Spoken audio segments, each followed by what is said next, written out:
10,132nd meeting of the Security Council is called to order.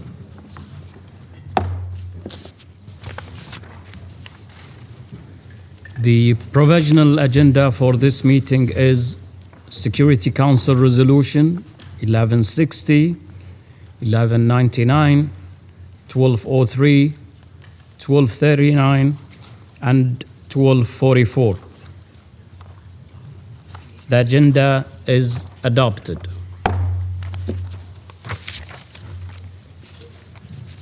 In accordance with the Rule 37 of the Council Provisional Rules of Procedure, I invite the representative of Serbia to participate in this meeting.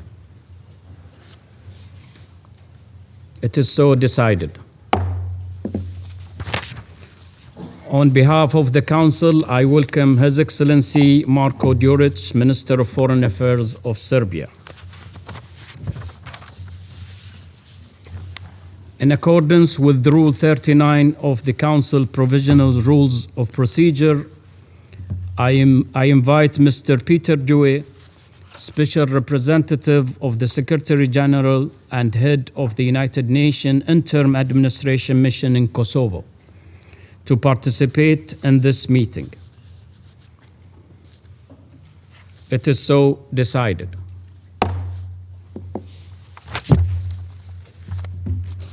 In accordance with Rule 39 of the Council's Provisional Rules of Procedure, I invite Mr. Klauk Kovicka to participate in this meeting. It is so decided. In accordance with the Rule 39 of the Council's Provisional Rules of Procedure, I also invite His Excellency Mr. Stavros Lampedas, Head of the Delegation of the European Union to the United Nations, to participate in this meeting. It is so decided.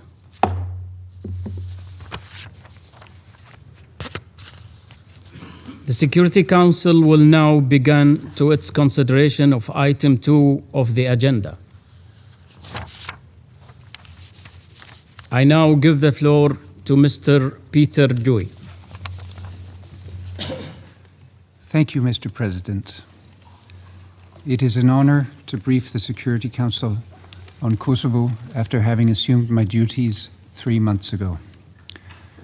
I previously served in Pristina in 1999 and 2000, and in Belgrade from 2013 to 2015.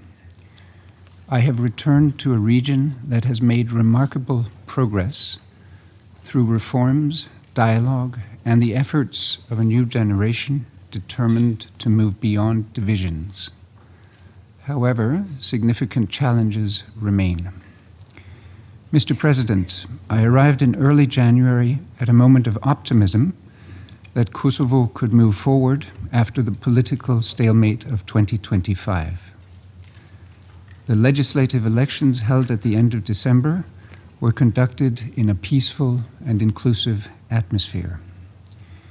They reflected the broad participation of all communities. The swift constitution of the Assembly and the timely formation of a government pointed to a trajectory of stability and progress. That momentum, however, was tested during the process of electing a new president of Kosovo, which has not yet been completed. On 25 March, the Constitutional Court decided that the Assembly still had 34 days to elect a president. Let us hope that differences can be bridged, a new president can be elected, and that new legislative elections can be avoided. This would help ensure that the institutions remain focused on the broader public interest and people's needs. Mr. President, democratic processes often touch people's lives most directly at the local level. I commend the active participation of all communities in the municipal elections held in October and November, as well as the timely establishment of local government administrations across Kosovo. In northern Kosovo, the return of Kosovo Serb mayors marked an important step toward their re-engagement in local institutions. At the same time, this process has not been without challenges. In my recent meetings with some of these mayors, I heard concerns about incomplete handovers, administrative gaps, and language barriers. These are not merely technical issues, they directly affect the ability of municipalities to respond effectively to the needs of their communities. I welcome recent efforts to strengthen cooperation between central institutions and municipal leaders in the north, and I encourage continued dialogue. Questions have also arisen regarding the balance between municipal competencies and law enforcement responsibilities.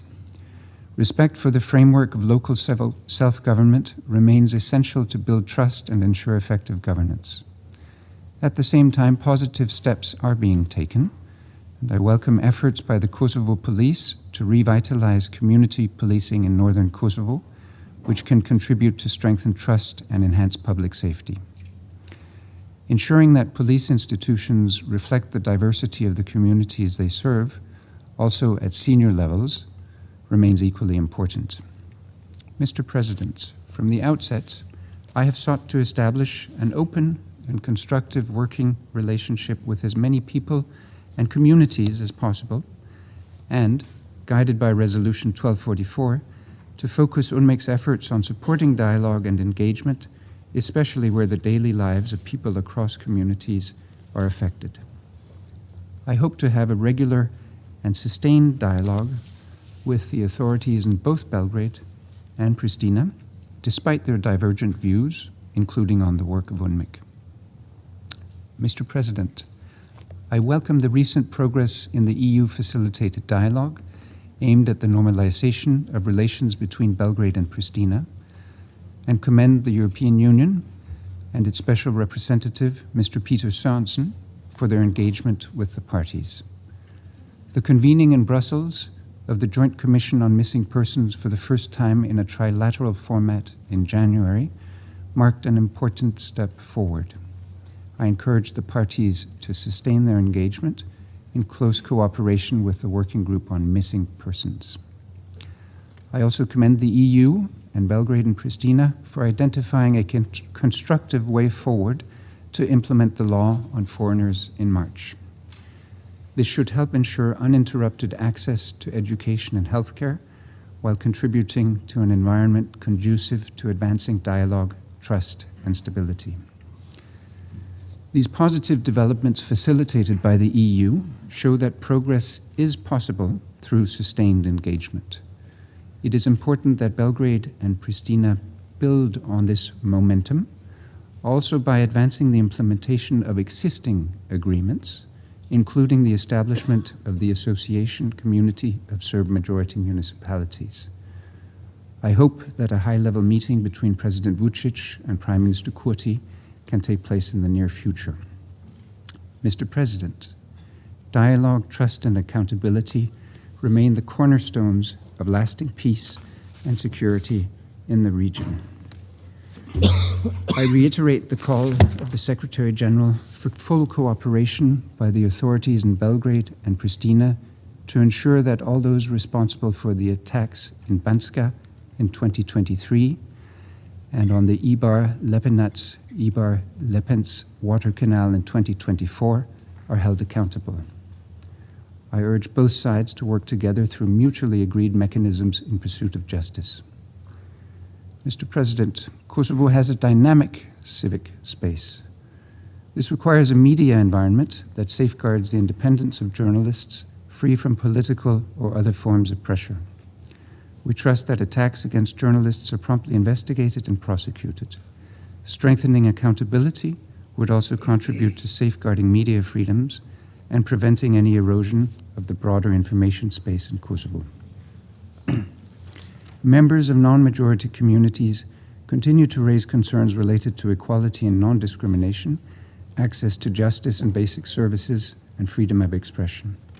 Issues related to property rights remain particularly sensitive and require sustained attention. Full implementation of Kosovo's language laws is also central to promoting inclusion and social cohesion. Recent steps to strengthen the use of official languages in judicial proceedings are encouraging. I also welcome the recent advertisement of the post of Language Commissioner, which has been vacant for over a year. A timely appointment will help ensure that all communities can fully exercise their rights and effectively engage with institutions. Mr. President, trust among communities and between communities and institutions allows progress, dialogue, and cooperation to take root. Even in the face of financial constraints, building trust remains a priority of UNMIC. We pursue this hand in hand with the UN Kosovo team, as well as local and international partners, through targeted initiatives that bring communities together. The Barabara Center, a multi-ethnic space in the heart of Pristina, is one example. But I have also witnessed and been impressed by other projects, such as a mobile laboratory that brings STEM education to girls from communities in rural areas, or an initiative that brings together youth across Kosovo to explore cultural heritage and share experiences, or an award-winning documentary titled The Divided City of Mitrovica. Throughout its engagements, the mission aims to advance the meaningful participation of women and young people in political processes as part of a broader commitment to foster a culture of peace, where participation is inclusive, where voices are heard, and where every community sees itself reflected in the path forward. Mr. President, UNMIC is not immune to the financial crisis facing the organization. The mission has recently implemented a contingency plan reducing encumbered positions by almost 30%. Furthermore, in line with the recommendations of the civilian staffing review conducted in late 2025 and reflected in UNMIC's proposed budget for 26-27, the mission has adjusted its operations and will continue to pursue efficiencies with a view to maximizing available resources in support of mandate implementation. Finally, I am grateful to the members of the Council for the welcome you have extended to me and for your continued commitment to peace, stability, and cooperation in Kosovo. Thank you, Mr. President. I thank Mr. Dewey for his briefing.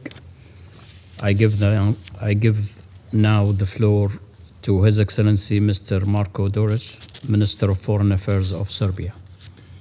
Esteemed President of the Security Council, distinguished members of the Security Council, esteemed Special Representative of the Secretary General, allow me at the outset to thank the Secretary General of the United Nations, Antonio Guterres, as well as his Special Representative, Peter Due, for the report presented and for their continued engagement in the implementation of the UNMIC mandate in accordance with the Resolution 1244. The Republic of Serbia remains particularly grateful to all members of the mission. The presence of UNMIC continues to serve as a key guarantee of peace, stability, and the protection of fundamental human rights of Serbs in Kosovo and Metohija. At a time when calls are being made to reduce UNMIC's budget and alter its mandate, the Republic of Serbia sends a clear and unequivocal message. The presence and role of this mission should not be weakened, it should be strengthened. Let me be absolutely clear. In the current circumstances, UNMIC is not only relevant, it is indispensable. Its mandate, grounded in Resolution 1244, has not been fully implemented. This is not a technical matter. It is a matter that directly affects the safety, rights, and daily lives of people on the ground. The Republic of Serbia remains firmly committed to supporting such a role. Any discussion about its future must be guided strictly by realities on the ground, not by assumptions that may not correspond to the lived experience of communities. At a time of growing global uncertainty and multiple crises across different regions, it is particularly important that the Security Council remain anchored in facts, in law, and in a clear understanding of developments on the ground. In that context, UNMIC continues to play a stabilizing role not only through reporting, but also through its very presence. Its mandate under Resolution 1244 remains essential for ensuring impartial oversights, especially as unilateral actions risk undermining the frail balance achieved over the years. Distinguished colleagues, today I address you not only as a representative of the Republic of Serbia, but also as a voice for those who live their lives under fear, insecurity, and constant pressure in Kosovo and Metohija. The oppression of a community does not happen overnight. It unfolds in recognizable stages. And these stages can unfortunately be clearly observed in the position of Serbs in Kosovo and Metohija today. I stand before you today not to win an argument, but to contribute to solving a problem. And let me say this clearly from the outset. Serbia is not a part of the problem. We are a part of the solution. I also speak as a voice for those who feel intimidated, for the mothers and daughters of those wrongly detained, and for those who are labeled, marginalized, and pressured simply for who they are. What we are witnessing is not a series of isolated developments. It reflects a broader and deeply concerning pattern. And this is a question of principle. In many ways, this pattern carries troubling similarities to dynamics that preceded serious conflict in the past. These circumstances are not incidental or identical, but the trajectory should not be ignored. When rights are gradually eroded, when pressure becomes normalized, instability does not appear suddenly. It builds step by step, decision by decision. As Martin Luther King Jr. reminded us, injustice anywhere is a threat to justice everywhere. This is why what we are discussing today is not only a national or regional issue. It is a matter that speaks directly to the capability of international norms, to the protection of human rights, and to the responsibility we all share in preventing instability before it escalates. The international community has invested decades in building mechanisms to protect minorities and uphold the rule of law in post-conflict settings. Allowing these mechanisms to be bypassed sets a dangerous precedent far beyond the Western Balkans. And I will speak briefly about these stages that are unfolding. First stage, identity becomes a reason to live in fear. We are witnessing a reality in which identity itself has become a source of insecurity. Under policies pursued by the government of Mr. Albin Kurti, Serbs in Kosovo and Metohija are increasingly marked as the other. Their identity is used as a basis to limit rights of Kosovo Serbs, restrict their movement, and target their homes, property, and religious sites. Arbitrary arrests, attacks, and administrative pressures are not isolated incidents. They form a systemic pattern of marginalization that we cannot and must not ignore. The United Nations was not created to remain silent in the face of injustice. Its role is to ensure respect for international law and to protect deprived of rights individuals and groups. For that very reason, what is happening in Kosovo and Metohija today is not merely a regional or national issue. It is, as I said, a matter of shared responsibility and a test of the credibility of the rules-based international order. The facts are deeply concerning. Since the beginning of this year, new arrests and attacks have continued. These developments point not to coincidence, but to a pattern of pressure and a climate of impunity. Serbs are facing restrictions on freedom of movement, arbitrary arrests, attacks on their property, and desecration of Christian religious sites. Attacks on the Christian Serbian Orthodox Church strike at the core of cultural and spiritual identity. Particularly concerning are the attempts to enter social, healthcare, and educational institutions, as they directly threaten the basic functioning necessary for the survival of a community. Restrictions of freedom of movement are systemic, not incidental. Mr. Milorad Arlov, a well-known humanitarian from Banja Luka, is only one of countless examples of individuals who have been denied entry into Kosovo and Metohija.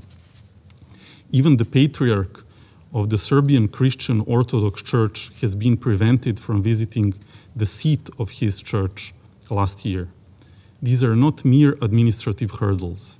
They represent a deliberate signaling that certain identities are unwelcome or subject to conditional approval. This is not about procedure. This is about principle.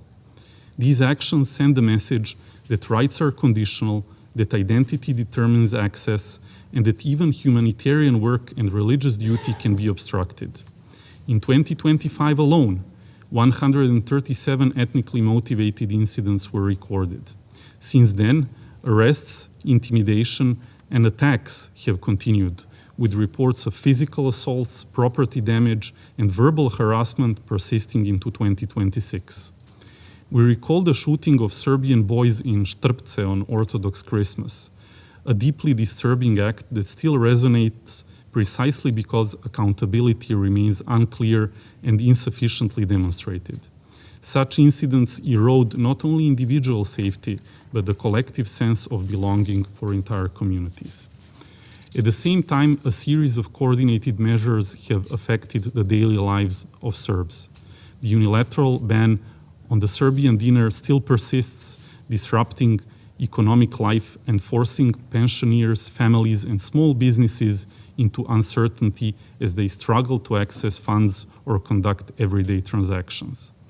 Many elderly citizens still face long journeys to the administrative line simply to receive their pensions, turning what should be a routine matter into a source of hardship and humiliation.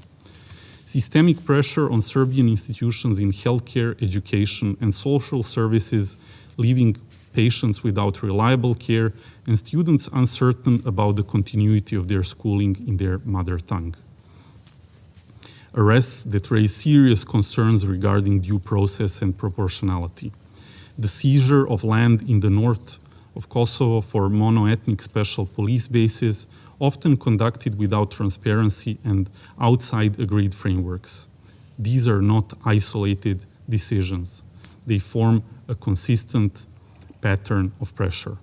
To understand the full impact of these measures, one must look at how they affect everyday life. Economic restrictions translate into uncertainty for families and barriers for businesses. Parents worry about providing for their children. Teachers and doctors see their professional futures undermined. Institutional pressure affects access to healthcare, education, and social protection. Legal uncertainty creates fear and discourages return of those who were displaced. For many, this is not about politics. It is about whether they can live normally, raise their children, and remain in their homes. When basic conditions for a dignified life are eroded, people leave not out of choice, but out of necessity. This gradual demographic shift, driven by sustained pressure rather than voluntary migration, risks fundamentally altering the multi-ethnic character of Kosovo and Metohija. And this does not affect only Serbs. The Gorani community is facing increasing marginalization. The Bosniak community is being sidelined, with growing concerns about quiet assimilation. When multiple communities experience similar pressures, this becomes a structural issue that threatens the very fabric of coexistence. Once again, this is a question of principle. Over the past 6 months, the situation has deteriorated further. Instead of progress towards normalization, we are witnessing developments that deepen distrust and intensify insecurity. This raises a fundamental question. What kind of future can we expect in a society when people are targeted because of who they are and where justice is not present? Without accountability, there can be no trust. Without trust, there can be no stability. And without stability, we cannot achieve a lasting peace and stability. In this particularly concerning environment, the report makes no reference to the quiet but persistent exodus of Serbs. Within a very short period of time, According to sources, approximately 20% of Serbian population has left Kosovo and Metohija under pressure. This is not a statistic, it is an exodus, and it is our shared responsibility to stop it. Second stage is legal marginalization. The pressure we see today goes beyond physical threats. It is reinforced through policies and administrative decisions. Legislative initiatives, such as the draft law on foreigners, have caused deep concerns among Serbs in Kosovo and Metohija. There was a real risk that people who have lived and worked there for decades could be treated as foreigners, losing their rights to residence, work, and even to remain in their homes. Such measures are not only legally questionable, they reflect a broader pattern of attempting to reshape realities through administrative means. At the same time, Serbs are facing increasing legal and administrative obstacles that make everyday life more difficult, from access to public services to the exercise of fundamental rights. Previously reached agreements are not being respected. More than 13 years have passed since the signing of the first basic Brussels agreement, and it remains unimplemented. The key obligation undertaken by Pristina has not even come close to being fulfilled. The establishment of the community of Serb-majority municipalities has been delayed for nearly a decade and a half. This is not merely a matter of timing. It is a matter of credibility, trust, and respect for commitments that have been formally undertaken. Without the implementation of what has already been agreed, it is difficult to speak about genuine progress or sustainable normalization. In this way, Kosovo Serbs are left without legal framework that was guaranteed to them through the dialogue, undermining both trust and credibility of the process. There is also a deeper contradiction that must be addressed directly. Mr. Albin Kurti rose politically as a student activist, advocating rights and resisting what he described as oppression. Yet today, many on the ground experience his policies as restrictive, exclusionary, and increasingly heavy-handed. This transformation raises serious questions about consistency in application of democratic values. Leadership carries responsibility towards all communities, not only political supporters. When that responsibility is exercised selectively, institutions weaken and divisions deepen. We are also witnessing a recurring pattern. A crisis is created, we all invest time, energy, and diplomatic effort to contain it, and then when it is only partially reversed, we are expected to welcome that as progress. This is not genuine de-escalation. This is a cycle that consumes resources and erodes trust. This pattern has real consequences. Serbia remains fully committed to the Belgrade-Pristina dialogue. But I must say that as recent as yesterday, we saw another example when Mr. Albin Kurti visited the north of Kosovo, once again bypassing and ignoring democratically elected Serb representatives and mayors. This is not engagement, this is exclusion. And if we speak honestly about the EU-facilitated dialogue between Belgrade and Pristina, as I said, we remain fully committed, but without implementation of the existing obligations, it is not dialogue, it is stagnation. More than 13 years after the Brussels Agreement, we expect the community of Serb majority municipalities to be formed immediately. Without this community, the promised autonomy for the Serbs remains an unfulfilled promise, leaving Serbs without the institutional protections necessary for long-term security and prosperity. We must also recall the Washington Agreement from 2020, brokered under President Donald Trump. That approach was visionary. It placed economic cooperation at the center, offering a pragmatic path forward instead of confrontation. It offered connection instead of deadlock. It offered progress. That spirit should not be lost. Reviving elements of economic integration, freedom of movement, and practical cooperation could unlock tangible benefits for all communities. Third stage are attacks on culture, religion, and heritage. In addition to difficult security and living conditions, the Republic of Serbia must express particular concern regarding the continued targeting of Serbian cultural and religious heritage. The desecration of religious sites, Christian cemeteries, is not merely vandalism. It is a direct attack on identity, dignity, and fundamental human rights. Allow me to draw your attention to just one of many incidents: stoning of a bus transporting Christian Serbian pilgrims in southern Kosovska Mitrovica in September of 2025. This was not a random act. It was a targeted attack on individuals exercising their fundamental rights to freedom of religion. When such incidents are not adequately reflected, we risk losing a full and accurate understanding of the situation on the ground. Protecting these rights is essentially for reconciliation and confidence building. We are witnessing an accelerated process of militarization in Kosovo and Metohija. The strengthening of the so-called Kosovo security forces, accompanied by the acquisition of modern weapons, cannot be viewed as a neutral process, especially in this context of stagnating dialogue. It alters the security balance, increases uncertainty, and raises the risk of escalation. Such developments, especially when conducted without transparency and without full respect for international obligations, undermine efforts to maintain stability and call into question the credibility of existing security mechanisms. Let me therefore be clear. KFOR must remain the sole legitimate and credible security presence on the ground, fully in line with its mandate. At a time of growing global uncertainty and transformation of the international order, the frail stability in Kosovo and Metohija must not be put at risk. Combined with non-transparent cooperation with certain actors in the region, these developments raise serious concerns.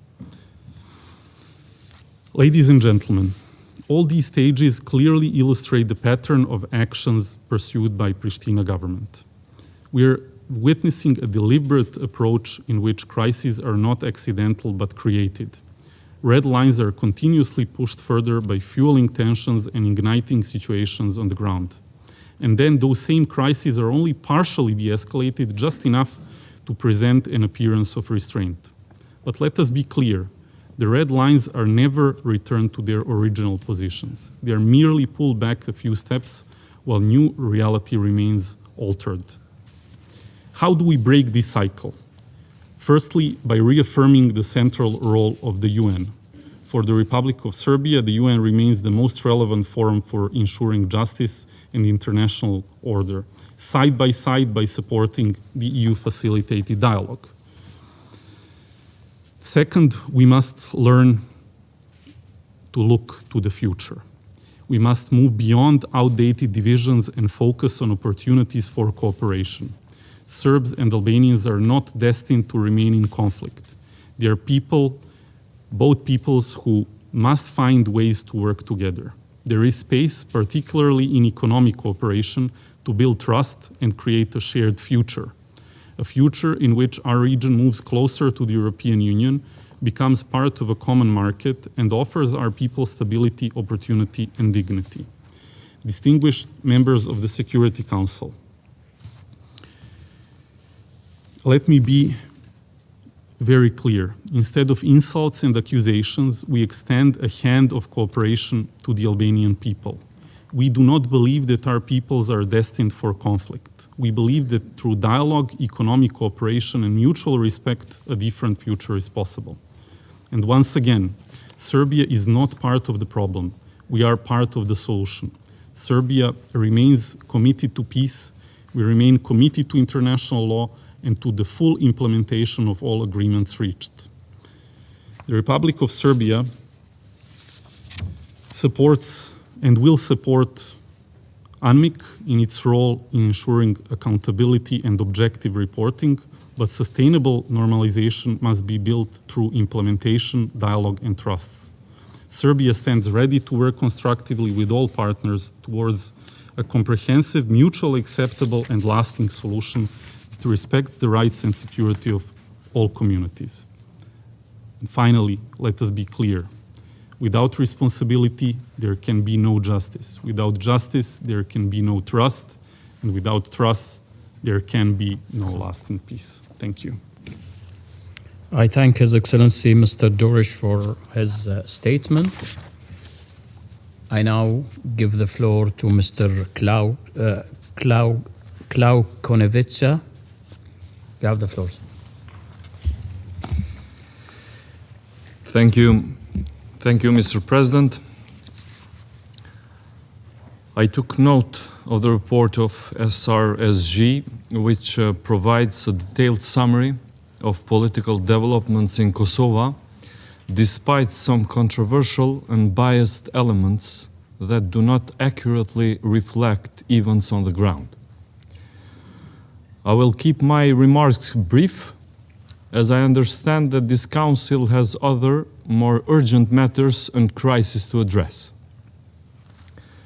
The Republic of Kosovo continues to thrive as a stable democracy with functioning institutions, consistent economic growth, professional police and security forces, and conforms to the highest standards of human rights and community rights, which are guaranteed by the Constitution, while demonstrating resilience against external challenges and ever-expanding global crises. Since our last debate, we held fair and democratic elections at both the local and national levels, once again showing that Kosovo has built democratic and independent institutions capable of maintaining stability and upholding liberal standards.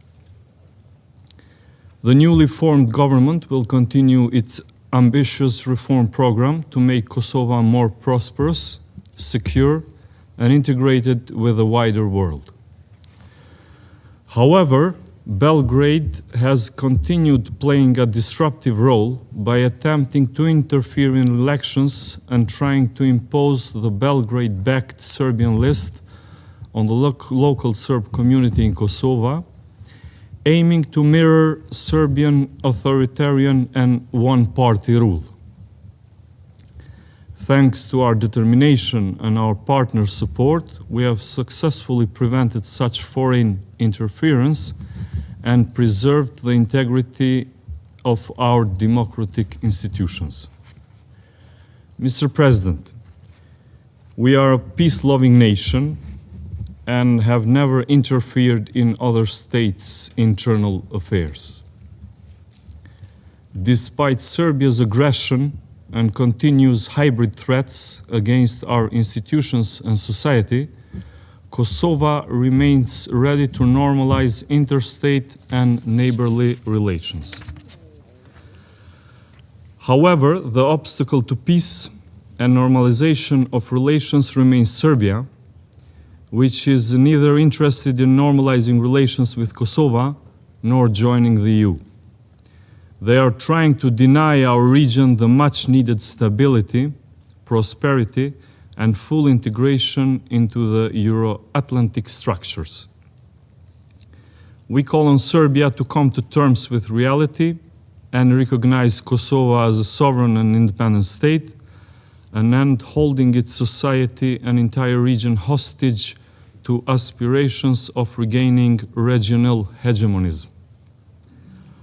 While UNMIK's report accurately recognizes Kosovo's efforts to normalize relations with Serbia, it overlooks, however, the stabilizing effect of our constructive minority integration efforts in the north part of Kosovo. The effective functioning of a society relies on social cohesion and integration within a shared legal and political framework. This is a framework that many of you here in UN Security Council operate within when it comes to minority protection. Our efforts in north part of Kosovo to provide security and address threats are aimed at ensuring a safe and stable environment for all citizens of Kosovo, regardless of their ethnic background, so that our citizens can live in peace and free from pressure by Serbian illegal structures. It is in this spirit that we have undertaken measures to integrate and harmonize municipal health, education, and other public services in Serb-populated areas with those of the government of Kosovo. Mr. President, Kosovo has one of the most advanced minority protection frameworks in Europe. Our concerns remain, however, that Serbia and other maligned actors continue to weaponize minority rights and exploit the multi-ethnic character of Kosovo to promote division, disorder, and undermine our democratic institutions and peaceful coexistence. The report only briefly mentions the discovery of illegal weapons in this part of Kosovo, but does not adequately assess the constructive efforts and proportionate measures taken by the Kosovo police and our governmental institutions to preserve peace and normality in this part of the country. Similarly, the ANMIC report highlights several isolated and local incidents which are currently being investigated by Kosovo's professional police, but fails to mention Belgrade's hybrid threats to obstruct peace and hinder integration of the Serb community. In particular, the report insufficiently covers the case of the armed and terrorist attacks in Banjska in September 2023, which remains a great concern for us. The Republic of Kosovo, like the EU and NATO, has continuously called for the establishment of accountability over the past 3 years. Belgrade has ordered, trained, and now protects the main perpetrators of this terrorism and aggression, including Milan Radojcic, who at the time of the attacks was vice president of the Belgrade-backed Serbian list in Kosovo.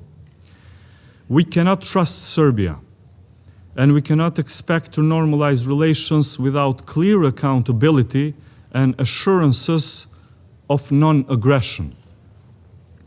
Equally, had the ANMIC report been more balanced and accurate, it would have reported on developments in the region, particularly Serbian authoritarian and destructive approach, which is evident through increased armament, military escalation rhetoric, disinformation campaign, and the administrative ethnic cleansing of Albanians in these 3 municipalities, in Preševa, in Bujanovc, and in Medveđa. Mr. President, despite these challenges, Kosovo was recognized last year, so in 2025, by other 4 United Nations members. And these are Kenya, Sudan, Syria, and Bahamas. And we look forward to establishing and strengthening diplomatic and political relations. We are grateful to all 121 United Nations member states that have formally recognized independence and statehood of the Republic of Kosovo. I call on the remaining UN member states without further delay to recognize Kosovo as an independent and sovereign state and open pathways for new friendships and cooperation for mutual benefit. The key to peace and stability in the Balkans remains recognition of Kosovo by all EU and NATO member states. Dear Presidents, regarding the rule of law and human rights, the ANMIC report, I think, does not sufficiently cover the Kosovo's government efforts to combat corruption and only briefly mentions our efforts to promote transitional justice and deliver justice to victims through war crimes trials. However, the inclusion of an extensive annex on the Kosovo Specialist Chambers and the Specialist Prosecutor's Office constitutes a mischaracterization of their legal nature and an overextension of unmixed reporting authority. The Specialist Chambers are not a creation of Resolution 1244. They were not established by the Council, do not derive authority from it, and do not fall within unmixed mandate. The Specialist Chambers were established through a constitutional amendment adopted by the Parliament of Kosovo. Their legal foundation derives from a bilateral exchange of letters between Kosovo and the European Union. They are a product of Kosovo's sovereign legal order, created through democratic legislative processes and supported through partnership with the European Union. The Specialist Chambers should report to the Parliament of Kosovo. Likewise, the presence of EULEX is based on agreements with Kosovo institutions and must be understood within that framework. Ongoing efforts to present Kosovo institutions within a status neutral or UN-derived framework are unacceptable. Mr. President, let me conclude by sharing our long-standing view, shared also by many Council members here, that unmixed mandate is completed and that United Nations resources and staff would be better used elsewhere to address other pressing crises and conflicts.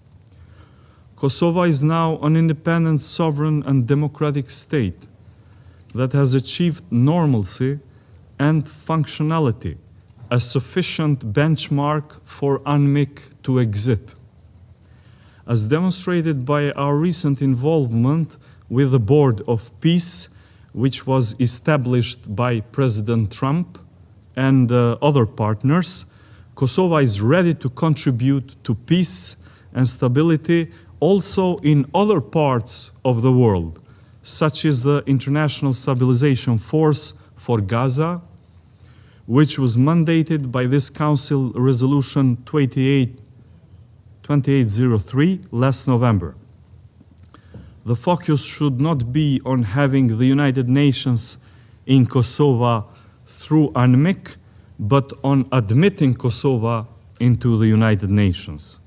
We believe that UNMIC should be transformed into an office that would facilitate Kosovo's full membership in the UN and its agencies, programs, and treaty bodies. This would be a more sustainable way to use United Nations sources rather than attempting to establish a role where none exists. I thank you all. I thank Mr. Konyu-Fitta for his statement. I now give the floor to those council members who wish to make statement. I give the floor to the representative of Colombia.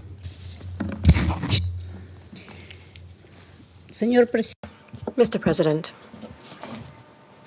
I thank the Special Representative of the Secretary General and Head of the United Nations Interim Administration Mission in Kosovo, Mr. Peter Dew, for his briefing. At the same time, we extend our greetings to the Minister of Foreign Affairs and Diaspora of Kosovo, Mr. Glauk Konjufka, to the Minister of Foreign Affairs of Serbia, Mr. Marko Duric, and Ambassador Stavros Lambrinidis, Head of Delegation of the European Union to the United Nations, who also joins us today.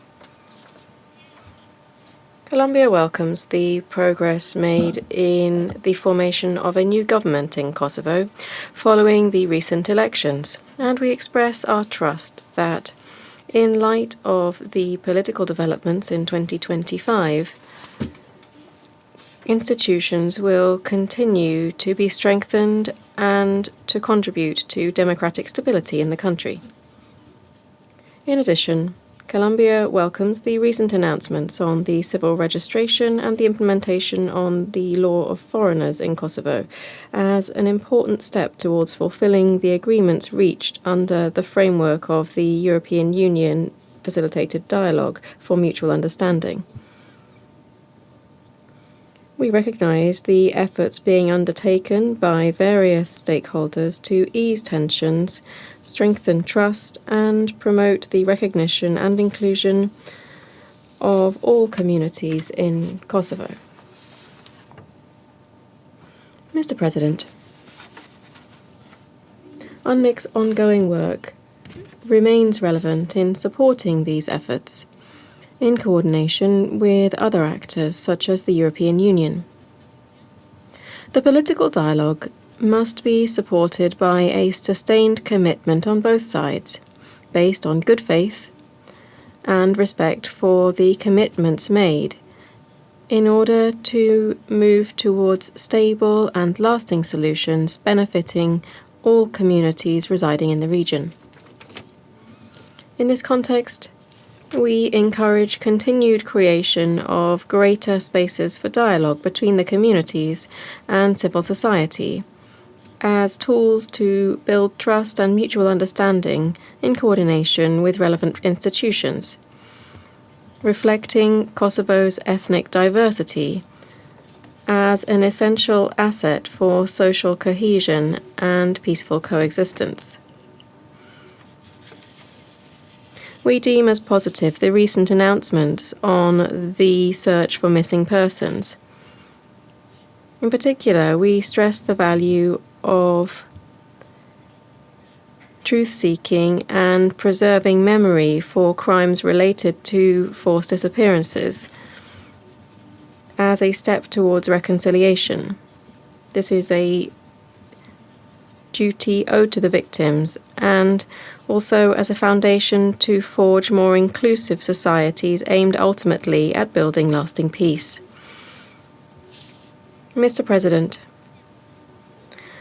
Colombia further welcomes the progress made in the implementation of the Women, Peace and Security Agenda, and we commend the efforts to promote women's full, equal, meaningful and safe participation in peace-building and social cohesion processes. Additionally, my country recognizes progress made in the Youth, Peace and Security Agenda, in particular the work to guarantee the active inclusion of young people in these processes. Here, we would encourage the authorities to continue incorporating broader and more meaningful participation from women and young people in the process, in line with the observations made by the Secretary-General in his most recent report. We hope that both agendas will continue to be strengthened through greater inclusion across the entire territory and through the continued safeguarding of rights and freedoms for the entire population. To conclude, Colombia underscores the need to build on the tangible progress made on the ground through fulfilling the commitments made in 2023 and by strengthening the institutions and the rule of law. This will be vital to ensure the right conditions to ease tensions, build trust between communities, and lay strong foundations for a lasting stability in the region. Thank you very much. I thank the representative of Colombia for the statement. I give the floor to the representative of the United States. Thank you, and thanks to also Special Representative Peter Dewey for his briefing today. The United States remains committed to supporting stability in Kosovo and Serbia.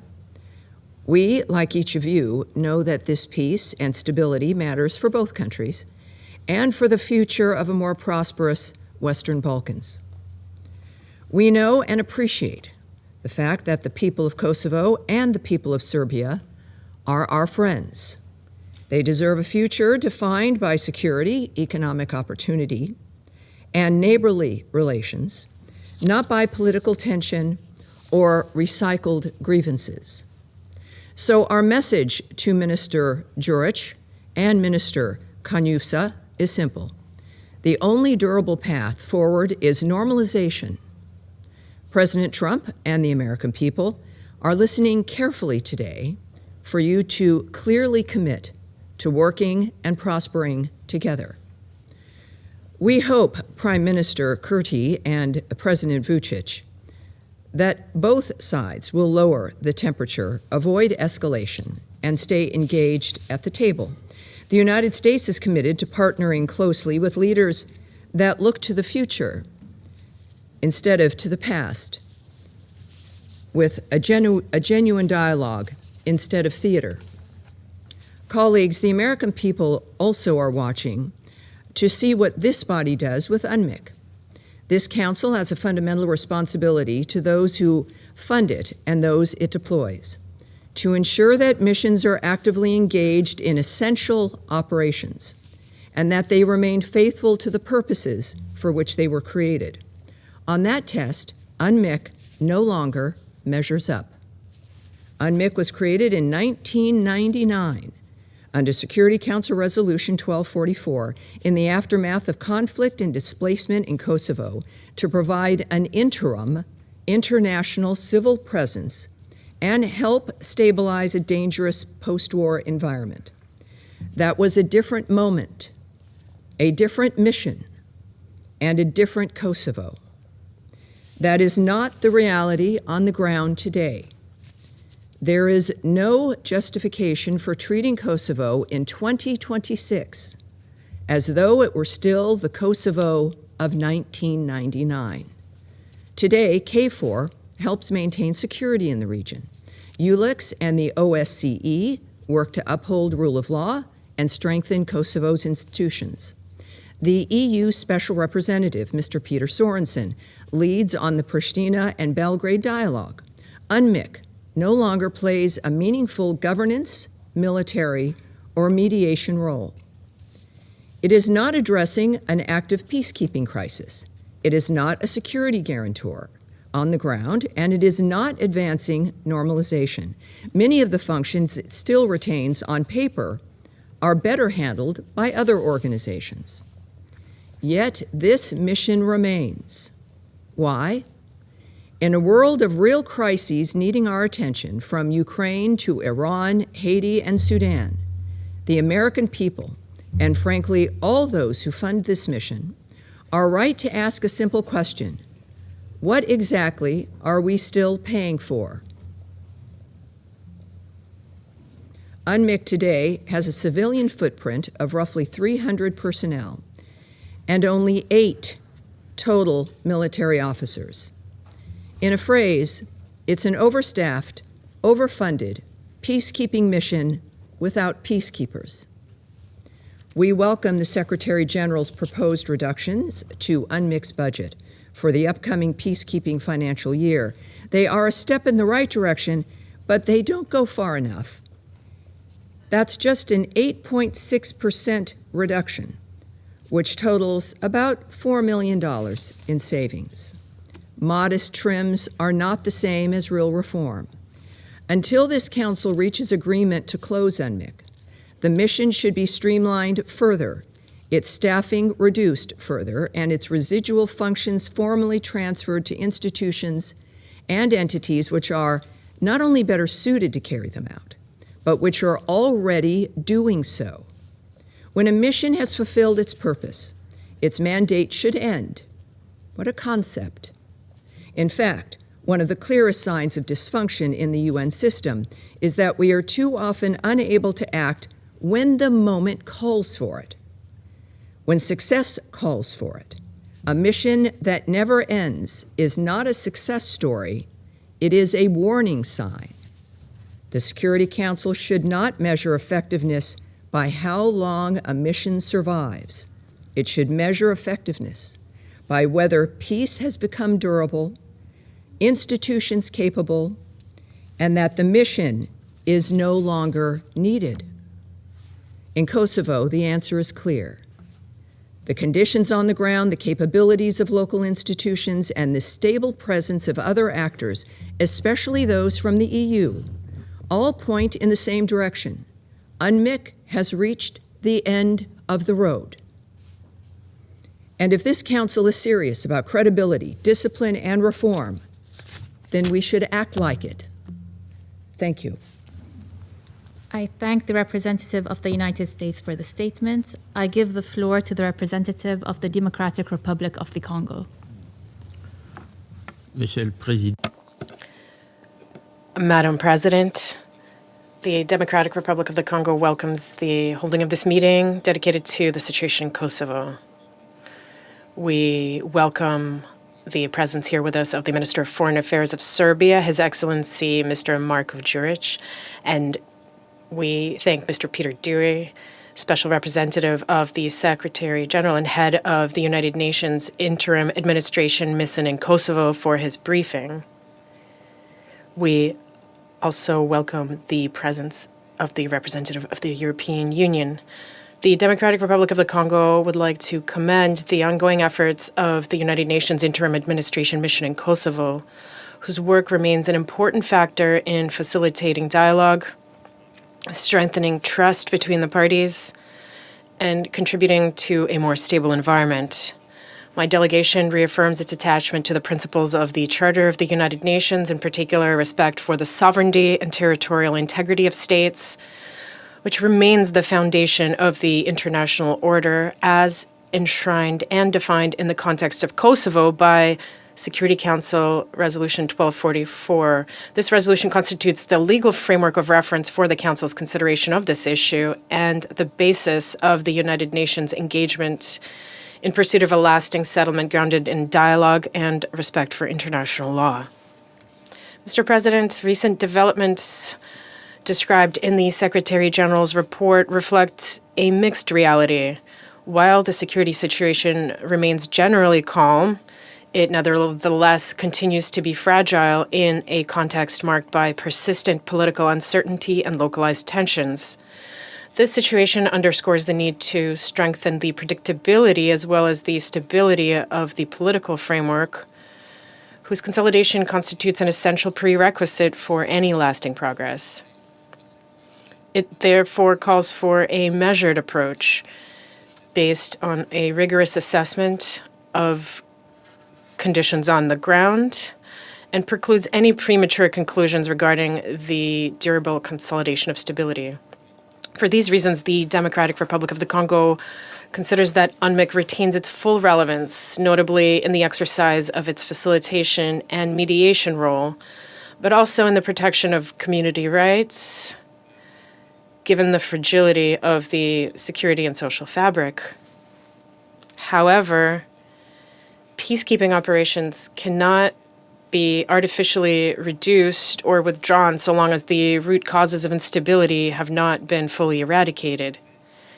Indeed, any hasty or insufficiently prepared reconfiguration would carry the risk of introducing new vulnerabilities into an environment that remains sensitive.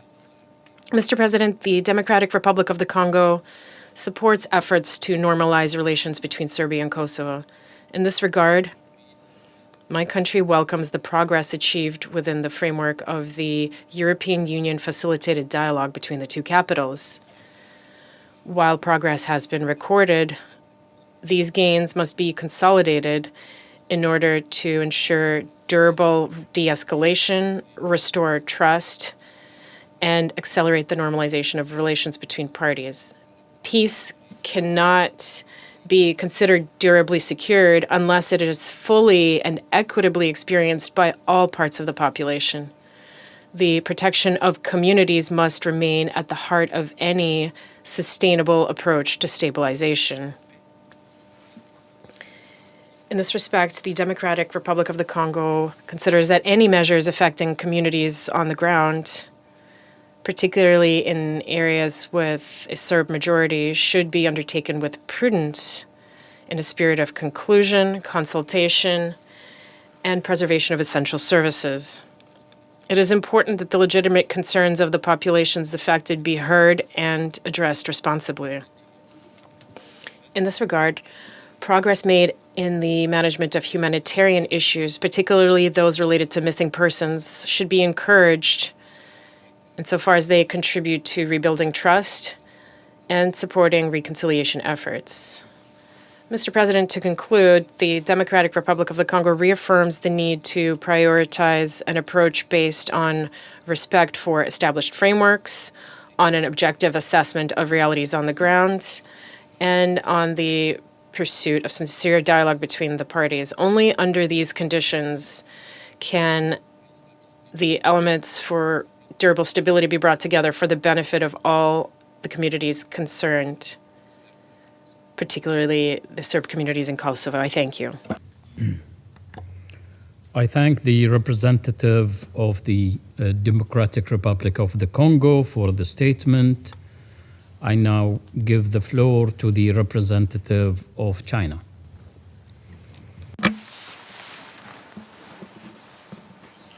President, I welcome the presence of Serbian Foreign Minister, His Excellency Đurić, at today's meeting.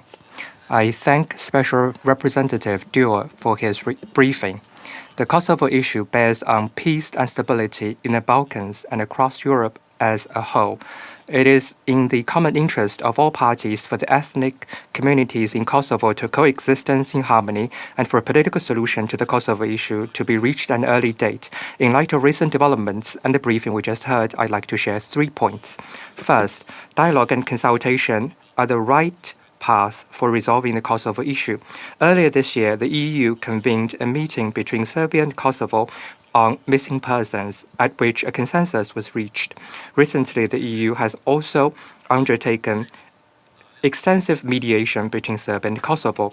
China commends the efforts by the EU and encourages the two sides to maintain pragmatic and constructive engagement and strive to eliminate divisions and bridge differences.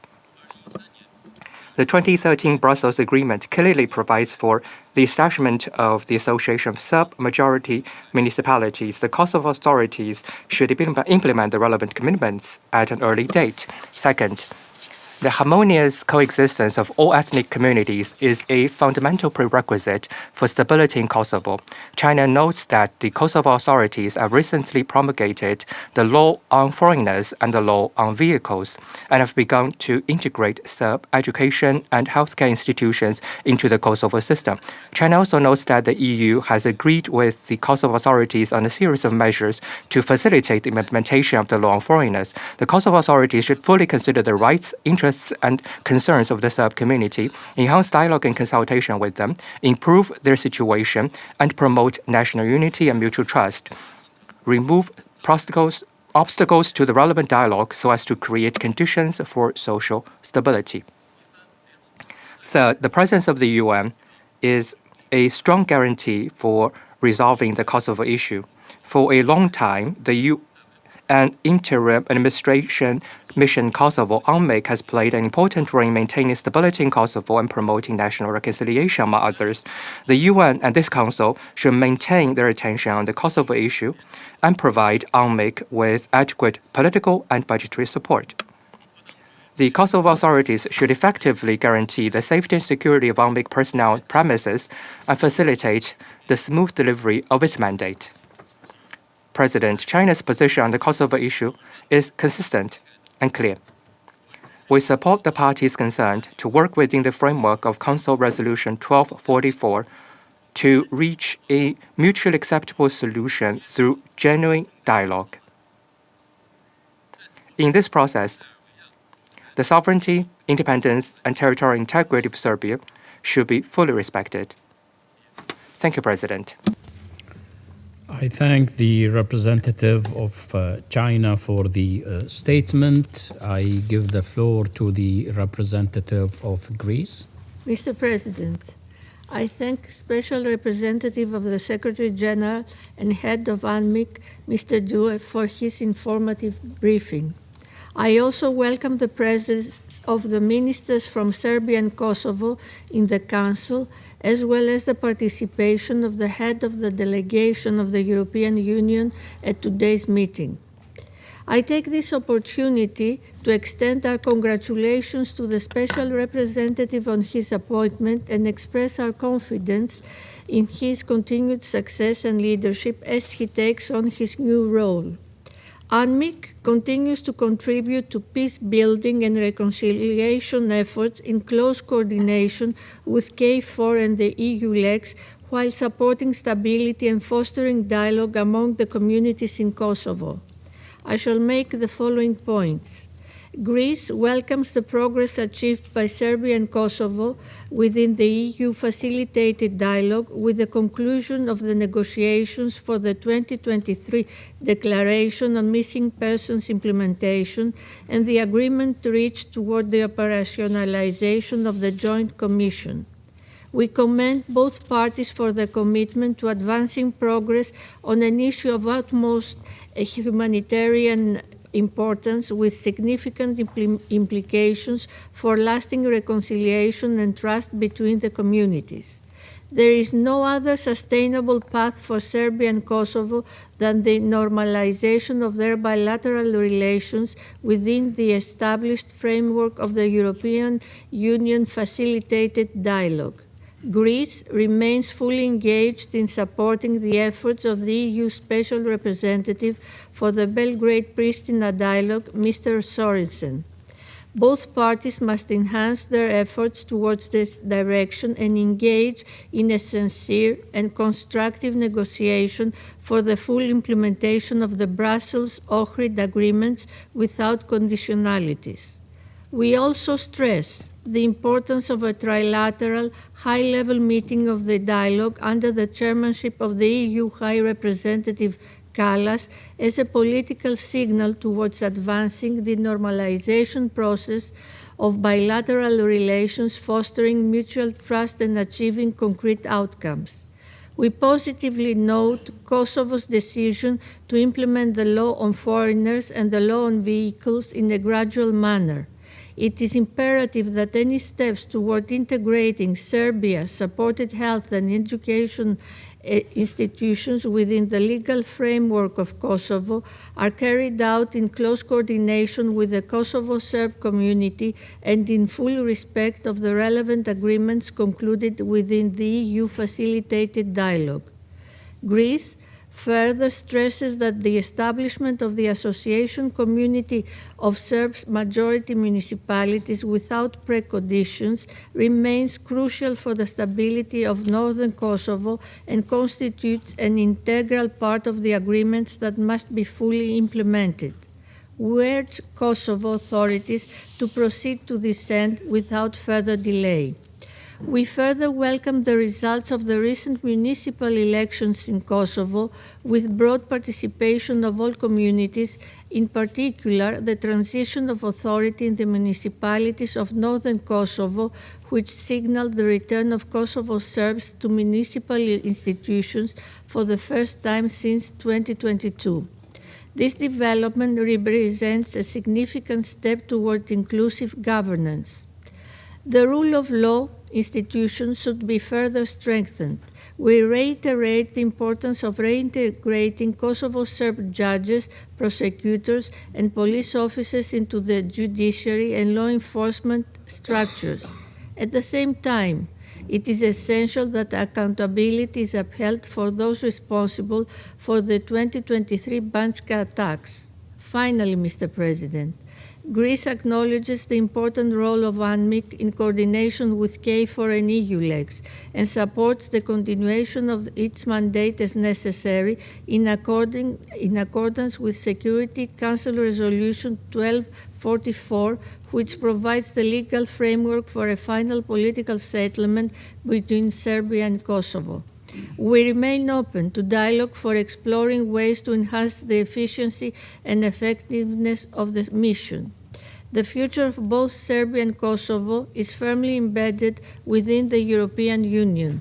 Since the adoption of the 2003 Thessaloniki Declaration at the EU Western Balkans Summit, Greece has consistently offered its steadfast support to both parties in pursuing their European aspirations.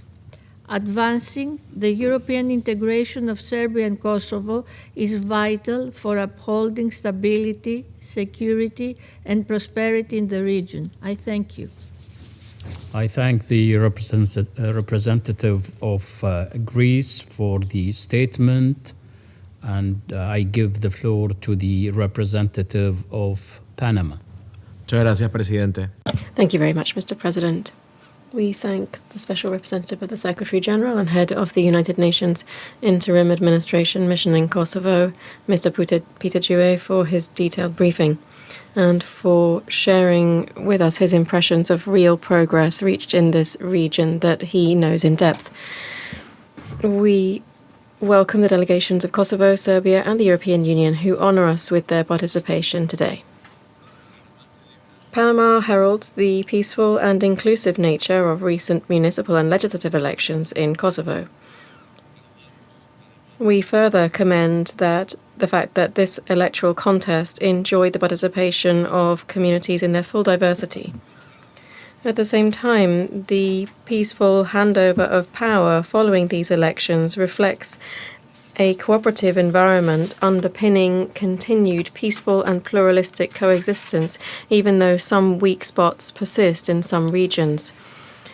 In addition, we in particular stress the holding of the first meeting of the Joint Commission on Missing Persons in a tripartite format.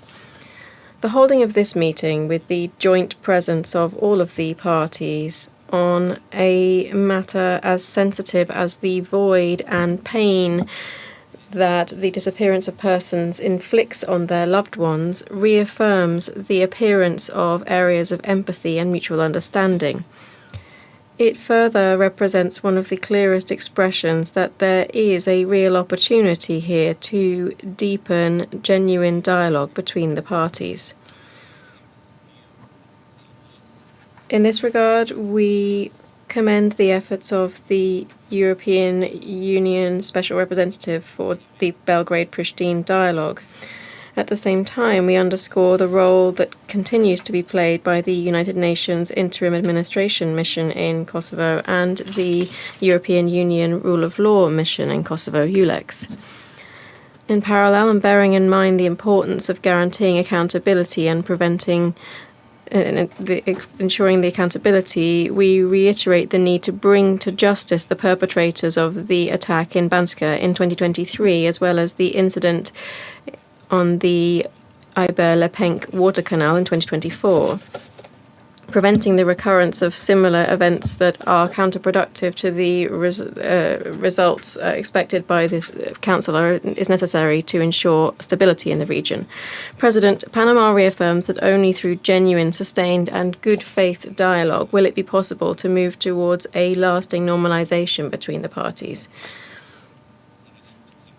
For this reason, we encourage them to decisively resume the commitments reached under the framework of the European Union facilitated dialogue and to turn them into tangible progress.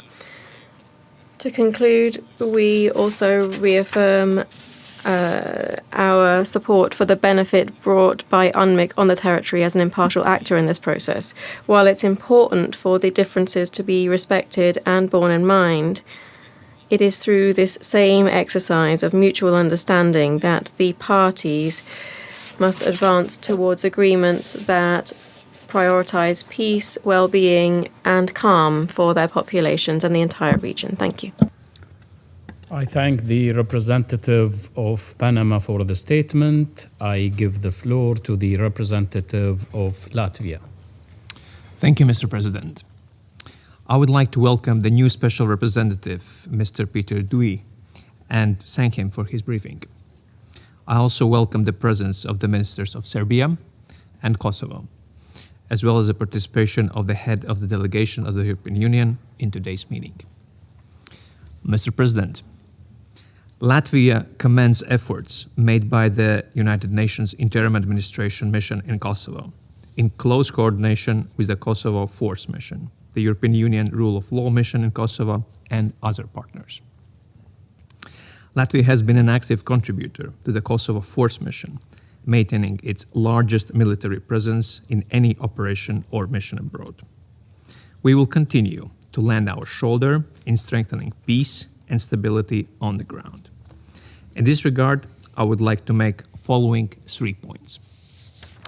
First, for the full normalization of relations, it remains of significant importance for both Serbia and Kosovo to continue to engage constructively and in good faith in the EU-facilitated dialogue.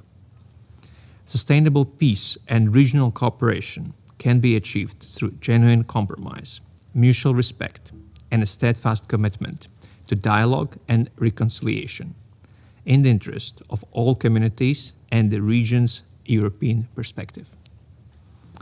We welcome the agreement reached on the modalities for implementing the law on foreigners, as well as a conducted meeting of the Joint Commission on Missing Persons within the framework of the European Union Facilitated Dialogue. We thank the EU Special Representative, Mr. Peter Sorensen, for his work in this regard. Secondly, Latvia closely follows the security situation in northern Kosovo and condemns any actions that could lead to destabilization. Serbia and Kosovo should refrain from unilateral rhetoric and activities that may heighten tensions, as it will further strain relations and undermine trust between the communities. We regret that 3 years after the violent attack in Banjska in 2023, justice has yet to be served. We call on Serbia to demonstrate constructive cooperation for full and impartial investigation. Those responsible must be held accountable.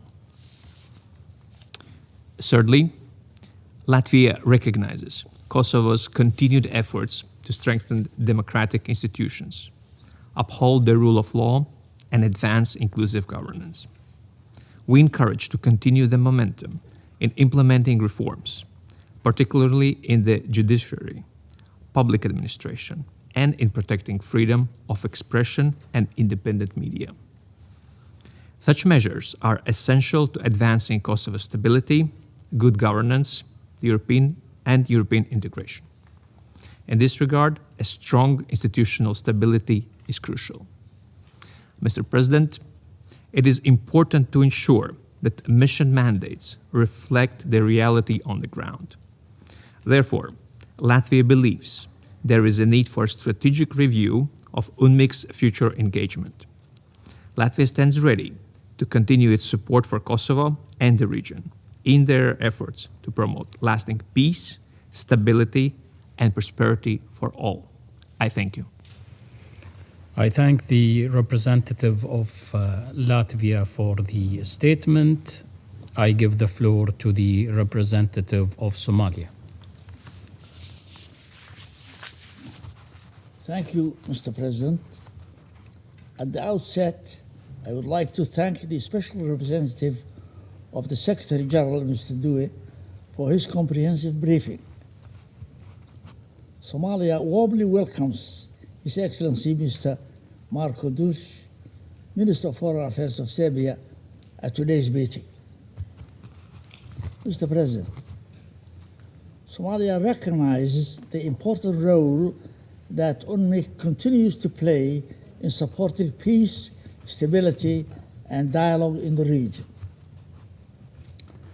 Recent developments in the region merit our careful consideration. We take note of the peaceful conduct of the municipal and legislative elections, which saw the active participation of all communities. Our delegation appreciates the commitment of all parties to constructive engagement and acknowledges the ongoing efforts to address outstanding challenges through peaceful means. Lasting political stability remains essential for creating conditions where social progress and community well-being can thrive. Somalia reaffirms its support for the European Union facilitated dialogue, which remains the principal framework for resolving outstanding issues between Belgrade and Pristina. We call on all parties to refrain from unilateral actions or rhetoric that could undermine trust or escalate tensions. It is vital that all unresolved matters be addressed constructively and in good faith. We welcome the continued progress in the women, peace, and security agenda as evidenced by the significant number of women elected to the Assembly. To conclude, Mr. President, we express our appreciation to the SRSG, DUI, and the entire UMLIC team for their tireless efforts to promote dialogue and build trust on the ground. We further acknowledge the valuable cooperation among UNMIC, the United Nations Kosovo team, and key partners including KFOR and OSCE and the European Union. The continued unified support of this Council for diplomatic engagement remains essential. Lasting stability will require patience, sustainable commitment, and the wisdom to choose diplomatic engagement over unilateral measures.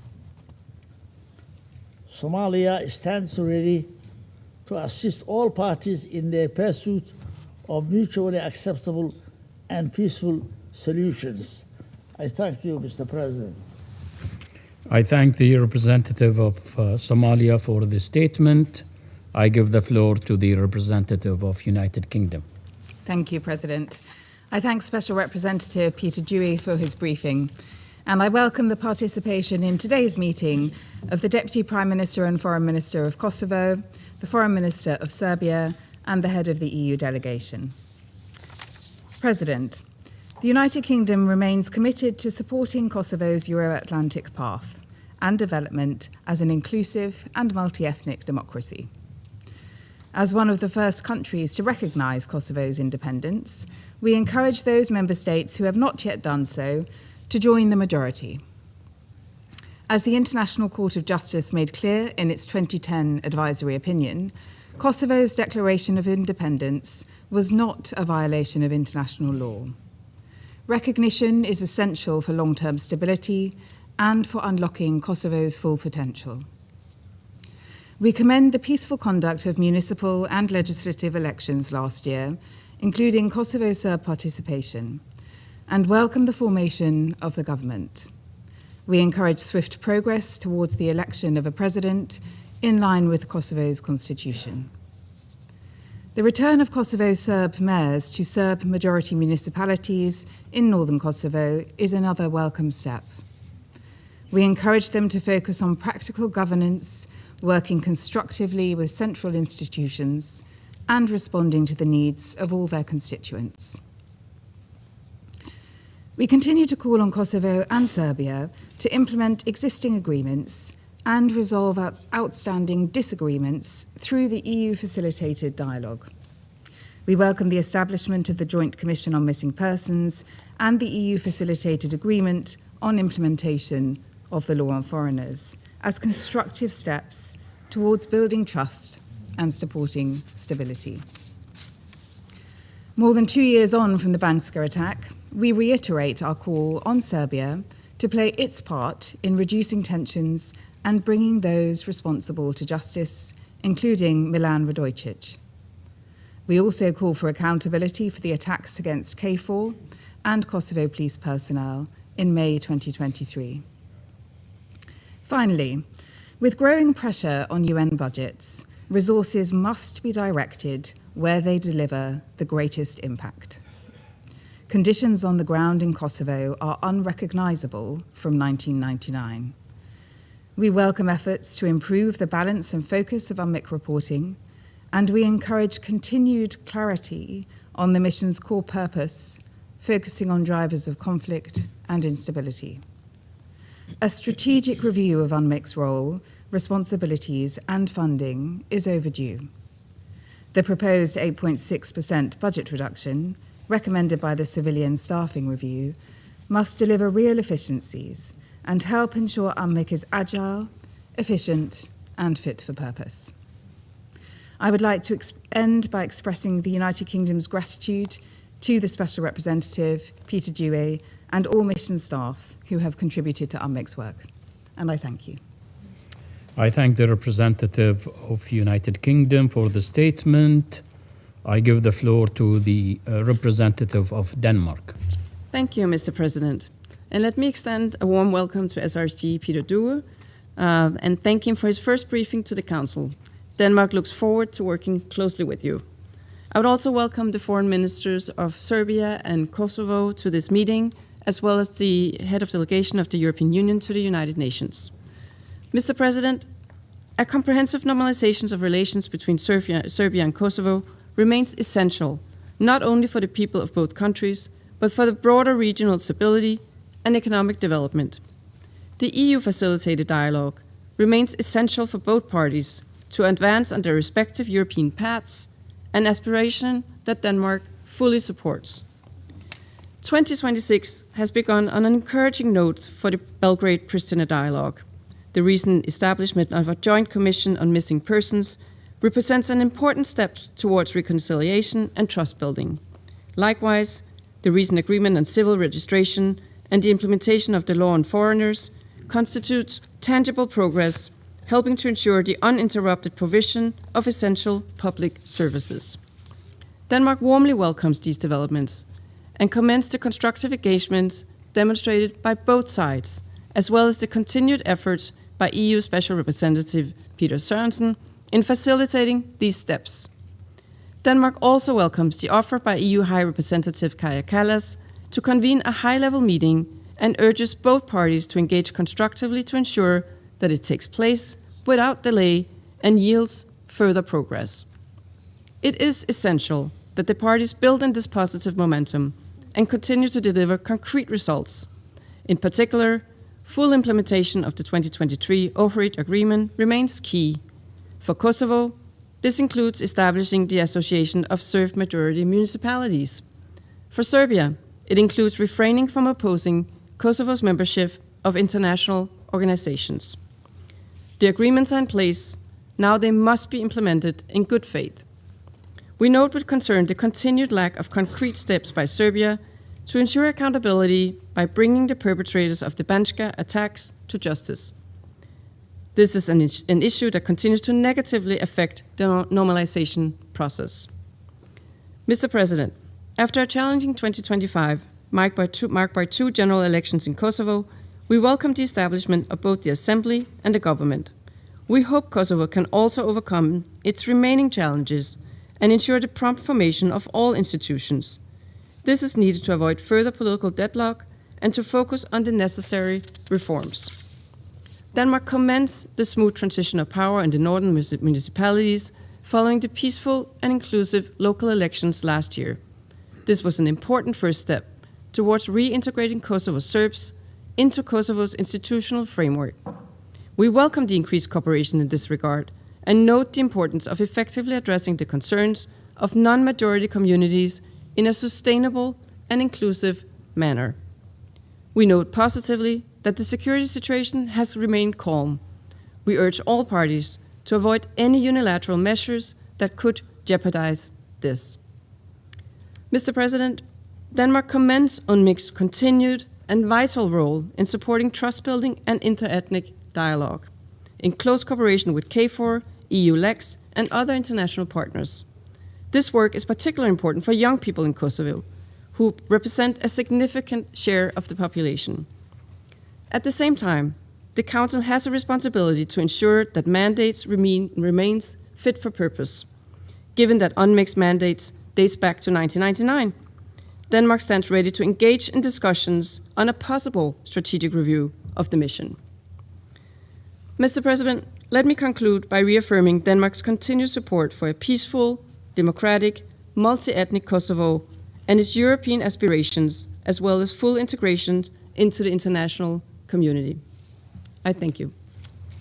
I thank the representative of Denmark for the statement. I give the floor to the representative of Russian Federation.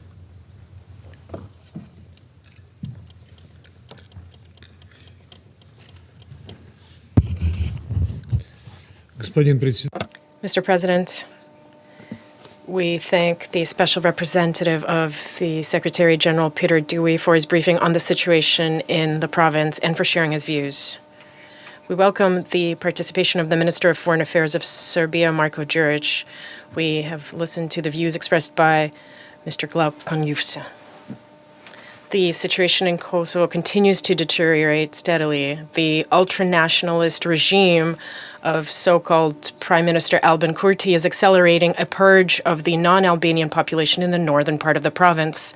The methods remain the same as before: economic strangulation, expanding the network of police stations in northern municipalities, violence carried out by Kosovo security forces, and intimidation campaigns against civilians, as well as the criminal prosecution of Serbs on fabricated charges with a view to seizing their property. Another vivid example of Kosovo-Albanian nationalism is the so-called law on foreigners, as well as the law on vehicles.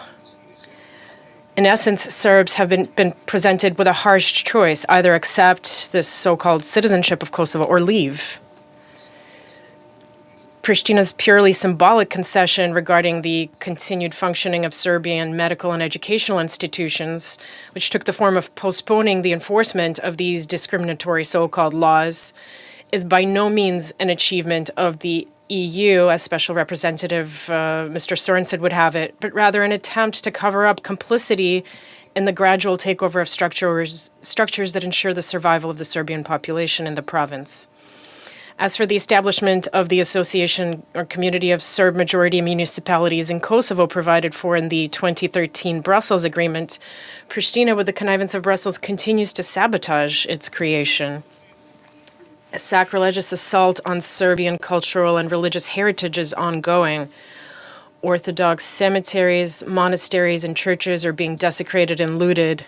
Since 1999, more than 60 such sites have suffered at the hands of vandals. Almost half of them were completely destroyed. Since the year 2000, 400 Orthodox cemeteries have been desecrated, 50 have been destroyed, and more than 100,000 gravestones have been smashed. In an attempt to erase the Serbian presence, Kosovo-Albanian pseudo-scholars are falsifying the history of the province. But they cannot erase the historical fact that it is Kosovo which is the cradle of Serbian national identity and of the Serbian Orthodox Church. In addition, the fundamental rights of Serbian political representatives are being violated. Suffice it to mention the scheming of the Kosovo so-called Central Election Commission against the Serbian List Party during the so-called parliamentary elections. In addition to the lawlessness just described, Pristina is exploring opportunities to deploy the Kosovo Security Force in the north of the province. The recorded appearance there, allegedly by mistake, of a military column of the KSF in October 2025 was yet another demonstrative attempt by the local authorities to rid themselves of the obligation to coordinate their actions with the command of the NATO-led Kosovo force. There has been an increase in attacks by anonymous masked Kosovo Albanians on Serbian police patrols in the ground safety zone along the administrative boundary line with central Serbia. In this context, media reports that Mr. Kurti has been attempting to persuade Western partners to support his idea of withdrawing NATO's Kosovo force from this buffer zone are particularly alarming.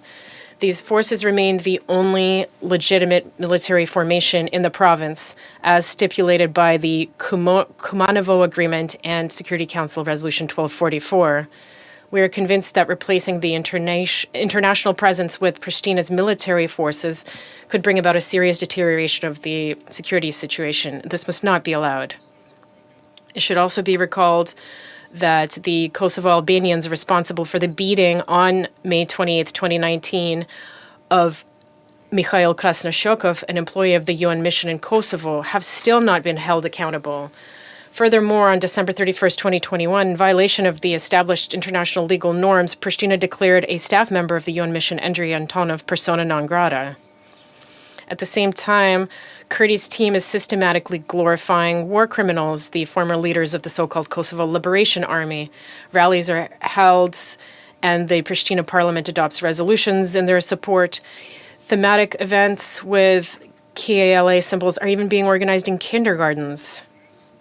The EU invariably turns a blind eye to this, despite the fact that the aforementioned Kosovo military leaders are currently on trial in The Hague for war crimes and crimes against humanity before a special court established with the EU playing a leading role. Moreover, Western capitals continue to indulge Pristina in coercing Serbian authorities to resolve the Kosovo issue purely on Pristina's terms. They're helping strengthen the province's so-called state sovereignty to create and arm its own so-called army, which the Kosovo Albanians are prohibited from having pursuant to Security Council Resolution 1244. NATO member states are also playing their part. There is a plan to launch the production of ammunition in the province by the end of this year in cooperation with some NATO member states. Cooperation within the openly anti-Serb military alliance of Zagreb, Tirana, Pristina is gaining momentum. This accelerated militarization of Kosovo creates a serious threat of escalation in the Balkans. Against this backdrop, the optimistic assessments in the Secretary General's report regarding the EU's mediating role in the Belgrade-Pristina dialogue are indeed perplexing. It is obvious that the Brussels negotiation format, just like the EU as a mediator, has utterly discredited itself and has long had nothing to do with normalization. Such blatant duplicity on the part of Western so-called mediators deserves to be recognized as such by the Security Council. Given the uninterrupted chain of violations of UN Security Council Resolution 1244 by Kosovo's so-called authorities and their accommodating Western partners, it is becoming ever more necessary to undertake a comprehensive analysis of this document, a document that remains the cornerstone of the stability architecture in the Balkans. A clear signal is needed from the Security Council, a signal that the international community will not stand for violations of Resolution 1244, pursuant to which the autonomous province of Kosovo and Metohija is an integral part of the Republic of Serbia. For our part, we will continue to assess Belgrade in defending its legitimate rights and interests with regard to Kosovo and Metohija, and in protecting the sovereignty and territorial integrity of the country. We will only accept a solution that is acceptable to the Serbs themselves. Mr. President, in these challenging circumstances, it is unacceptable to reduce the frequency or to change the format of Security Council meetings on Kosovo, nor is it acceptable to reduce the budgetary and staffing ceiling of UNMIC, which continues to perform the essential task of contributing to the maintenance of stability in the province. Thank you. I thank the representative of Russian Federation for the statement. I give the floor to the representative of Pakistan. Thank you very much, Mr. President. I thank SRSG Peter Due for his briefing and warmly felicitate him for assuming his duties as the SRSG. We wish him all the success in his new role. I welcome Foreign Minister Marko Đurić and Deputy Prime Minister and Foreign Minister Glauk Konjufka to this meeting. At the very outset, I would like to underscore my country's sincere and enduring desire to see peace and stability prevail in the Balkans and to the well-being, prosperity and progress of all the friendly peoples in the region. Mr. President, we commend the Kosovo authorities for the peaceful conduct of local and legislative elections last year. We are confident that the elected representatives would work prudently, cooperatively and constructively for the presidential election, hopefully within the period recently granted by the Constitutional Court. We recognize the complex and intricate web of challenges that this region has and continues to confront. This further reinforces our conviction that only a sustained and meaningful dialogue process toning down of political rhetoric, and full implementation of commitments made under the 2013 and 2023 agreement in their entirety and unconditionally can help overcome these challenges and lead to lasting peace and stability in the region. My delegation deeply appreciates the European Union's steadfast commitment and efforts to facilitate dialogue between Belgrade and Pristina. We are heartened to note the convening of the Joint Commission on Missing Persons in a trilateral format and the agreement on law of foreigners. We hope that both sides will continue to build on the positive momentum, refrain from unilateral actions that stoke tensions, and continue constructive cooperation to resolve all outstanding issues. Mr. President, divisive rhetoric, hate speech, and intercommunal tensions have long plagued this region with horrid consequences in the past. These trends should not be allowed to take root and disturb peace and tranquility.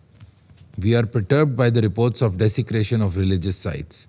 We unequivocally condemn all such actions directed against any religion or its people and hope that relevant authorities would take decisive action to prevent such incidents from happening in the future. In this context, we note with appreciation unmixed efforts to promote harmony and foster the spirit of coexistence and tolerance amongst various communities in Kosovo. Trust building between the two sides remains essential for moving forward. Tangible progress to bring perpetrators of the Iber Lipens and Banska attack to justice will go a long way in this regard, and we hope that relevant authorities from both sides would cooperate earnestly towards this end. Pakistan enjoys friendly relations with Serbia and with Kosovo and remains a resolute supporter of a peaceful, stable, and prosperous Balkans. What the region urgently needs is meaningful engagement, a firm commitment for the principles of mutual respect, recognition of mutual sensitivities, safeguarding social and economic rights of all peoples, and promotion of the spirit of peaceful coexistence and intercommunal harmony. The Balkans have suffered enough from the failures of the past. The future surely must be different. We therefore call upon parties to choose the path of principle over prejudice and patience over provocation to ensure lasting peace and stability in the region. I thank you very much. I thank the representative of Pakistan for the statement. I give the floor to the representative of France. Merci, Monsieur. Thank you, Mr. President. I'd like to begin by expressing my thanks to the Special Representative of the Secretary General and Head of UNMIC, Mr. Peter Dewey. I thank him for his briefing and just as he begins his appointment. UNMIC enshrines in Pristina the values of the Charter. It particularly enshrines the respect of the rights of peoples to provide for themselves and also respect for human rights, particularly the right of persons and minorities to have their fundamental rights fully recognized at the same time as they build their future in the international community. I also welcome here the Minister of Foreign Affairs of Serbia, Mr. Marko Đurić, and of Kosovo, Mr. Glauk Konjufka. Mr. President, I wish to begin by referring to what Serbia and Kosovo have in common, that is their European future, a future of peace and progress on the horizon. The path towards the integration of both countries into the European Union is complex, but is something that is done for the benefit of their populations.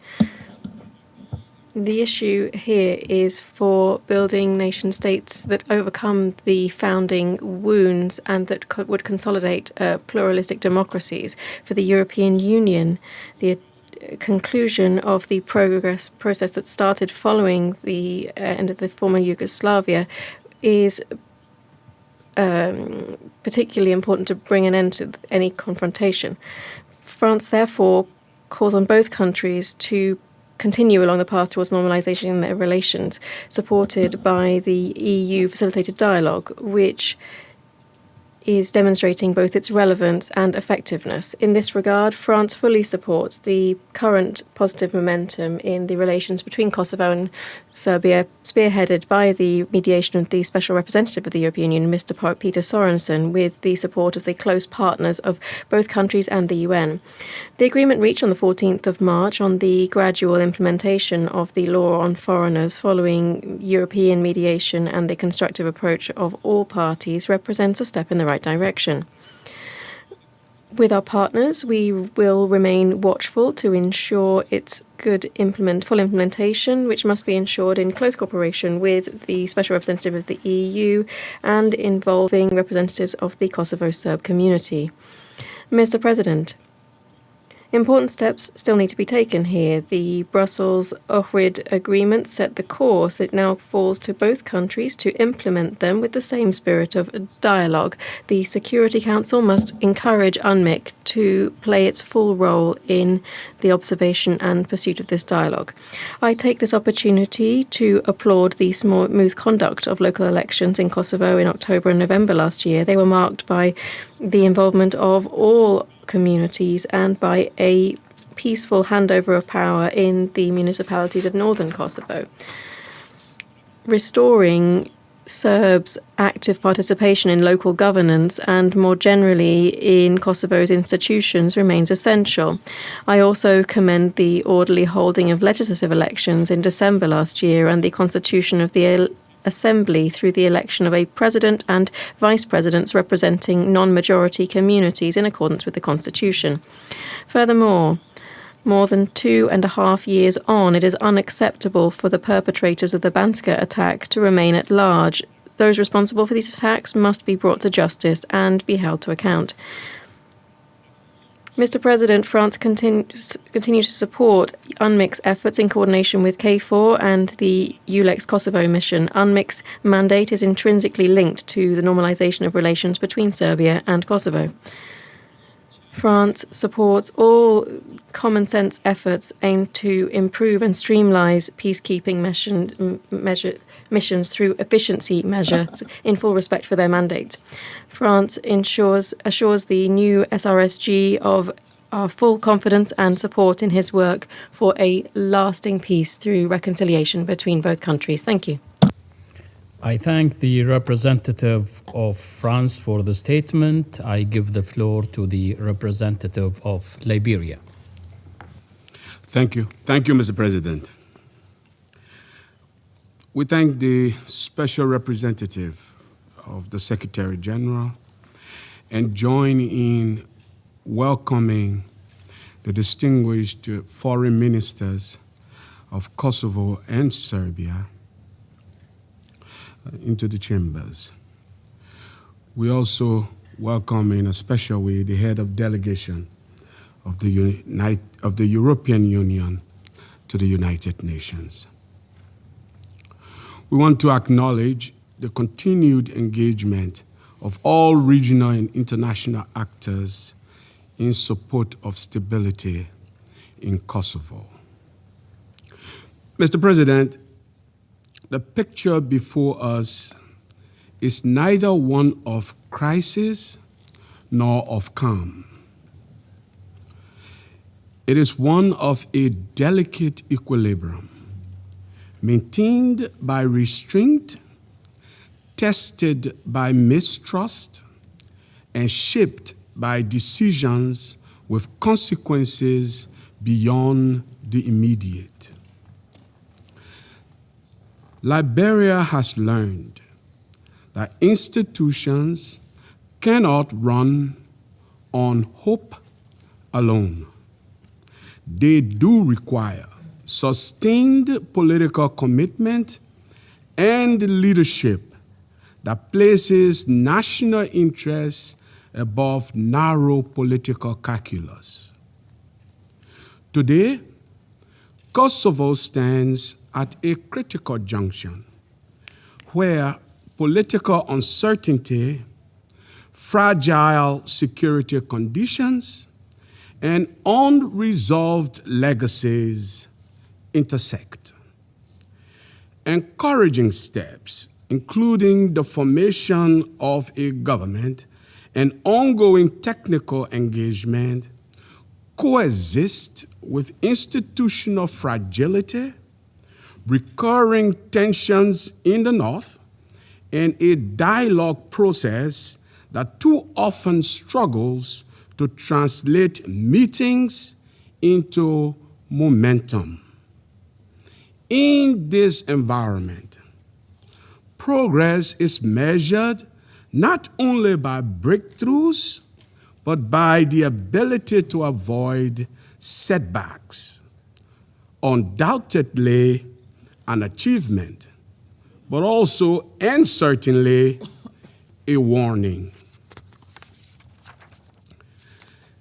Liberia would like to highlight a few points in that regard. First, on the political process, recent elections underscore both the resilience and vulnerability of Kosovo's democratic institutions. Prolonged political deadlock, however, reflects deeper structural strains. Democratic processes must be not only credible, but decisive. Legitimacy flows not just from the ballot, but from institutions that can act, deliver, and unify. Second, on the dialogue between Belgrade and Pristina, Liberia strongly supports the EU-facilitated process and encourages renewed efforts to ensure that dialogue delivers concrete outcomes. Agreements already reached, particularly on missing persons, carry profound human significance and should be implemented without delay.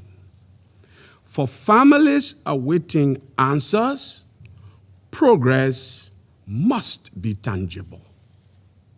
Third, on security, while the overall environment remains stable, it is sensitive to localized tensions.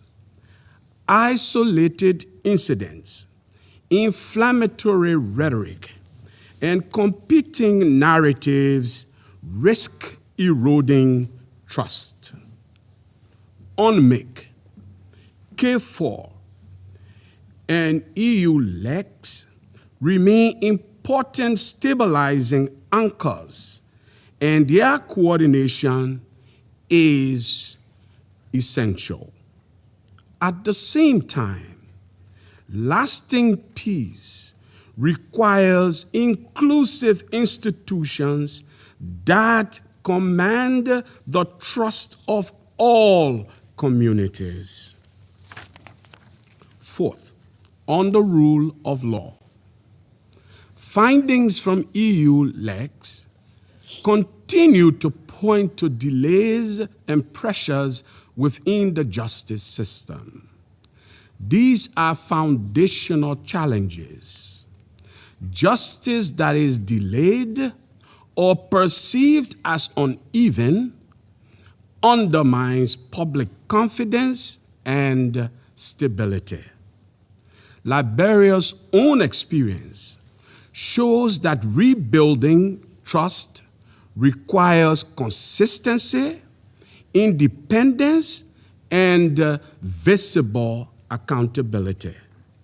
Fifth, on socioeconomic and humanitarian dimensions, unemployment, inequality, and disparities affecting minority communities persist. Development cannot flourish where communities feel excluded. Economic inclusion must accompany political inclusion. The unresolved legacy of missing persons, displacement, and the protection of cultural and religious heritage remains central to sustainable peace. Finally, on UNMIC's future, Liberia recognizes differing views within this council. This need not be a binary choice. The focus should be on how the mission can continue to adapt in support of stability, dialogue, and institution building, grounded in realities on the ground and inclusive of all communities' perspectives. Mr. President, Liberia encourages this council to prioritize problem solving over positioning. The future of Kosovo will be shaped not by a single movement, but by sustained commitment to dialogue, inclusion, and restraint.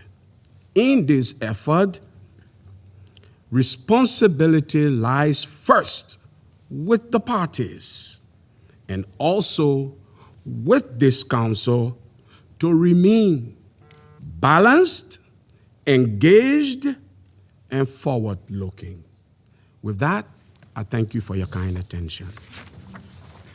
I thank the representative of Liberia for the statement. I shall now make a statement in my capacity as the representative of Bahrain. At the outset, I would like to thank His Excellency Mr. Peter Dewey, Special Representative of the Secretary General and Head of UNMIC. We appreciate his efforts in promoting dialogue and building confidence. I also welcome the representative of Serbia and the representative of Kosovo and the head of the EU delegation to today's meeting. The Kingdom of Bahrain values all constructive initiatives aimed at strengthening good neighborly relations, including among countries in the Western Balkans. The Kingdom of Bahrain also welcomes the formation of the government of Kosovo in February 2026. We believe that sustainable political stability is essential to create an enabling environment to preserve security and stability and to advance development and prosperity efforts. In this context, I would like to refer to 3 points. First, the Kingdom of Bahrain calls upon both Serbia and Kosovo to engage constructively and in a spirit of good faith in the EU-facilitated Pristina-Belgrade dialogue and to implement the existing agreements with the aim of establishing and developing relations between the two neighboring countries. We also welcome the proposal to hold a trilateral meeting between Serbian and Kosovar leaders and the EU High Representative for Foreign Affairs and Security Policy. The Kingdom of Bahrain deems important to prioritize the language of dialogue and diplomacy and to make use of available opportunities, including those facilitated by the European Union. Second, on the humanitarian level, according to the report of the Secretary General, 1,582 persons remain missing in the aftermath of the events of 1998-1999 in Kosovo. In this regard, the Kingdom of Bahrain commends the existing cooperation between the Kosovar and Serbian authorities in searching for evidence to determine their fate. We also welcome the holding of a meeting of the Joint Commission on Missing Persons for the first time in a trilateral format facilitated by the European Union. Constructive cooperation between the two countries paves the way toward joint work in the future. Third, the Kingdom of Bahrain affirms the importance of strengthening trust, consolidating the values of tolerance and coexistence among peoples and cultures, out of our belief in the significance of these values in achieving stability and prosperity. In this context, the Kingdom of Bahrain expresses its regret over what was mentioned in the SG's report regarding the occurrence of several incidents targeting sites belonging to the Serbian Orthodox Church and the Catholic Church, in addition to Islamic sites. We stress the importance of coexistence among all groups and components of society and working towards inclusiveness within Kosovo's multi-ethnic society. In conclusion, the Kingdom of Bahrain reiterates the importance of enhancing relations between Kosovo and Serbia and developing cooperation between them, and the necessity of reaching mutual understandings and agreements to preserve security and stability in the Western Balkans region. As a President of the Council, I now give the floor to His Excellency Mr. Stavros Lampernis, Head of the Delegation of the European Union to the United Nations. Thank you, Mr. President. I have the honor to speak on behalf of the European Union and its member states. The candidate countries North Macedonia, Montenegro, Albania, the Republic of Moldova, as well as Norway and San Marino align themselves with this statement. I wish to congratulate SRSG Due on the assumption of his important role and to thank him for his briefing today as well as for the report. President, the European Union remains fully and unequivocally committed to the EU membership perspective of the Western Balkans. The EU welcomes that Serbia and Kosovo remain engaged in the EU-facilitated dialogue led by the High Representative, Kaja Kallas, and supported by EU Special Representative Peter Sorensen. The agreement reached on 14 March on civil registration and the law on foreigners marks an important way forward. The EU welcomes the overall commitment by Kosovo to the rule of law. Any process affecting health and education institutions should be inclusive and coordinated with representatives of the Kosovo Serb community within the framework of all relevant agreements reached within the EU-facilitated dialogue and Kosovo law. President, progress on normalization of the relations is among the essential conditions for the European path of both Kosovo and Serbia.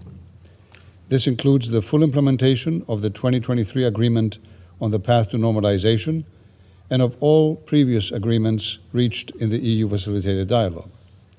The European Union commends the parties for the progress achieved on the important humanitarian issue of missing persons by holding the first trilateral meeting of the Joint Commission on Missing Persons under the dialogue. Looking ahead, the EU expects both Kosovo and Serbia to constructively participate in a high-level meeting of the dialogue chaired by the High Representative Kallas once convened. We call on Kosovo to finalize formation of all institutions to allow for a renewed focus on the much-needed EU-related reforms.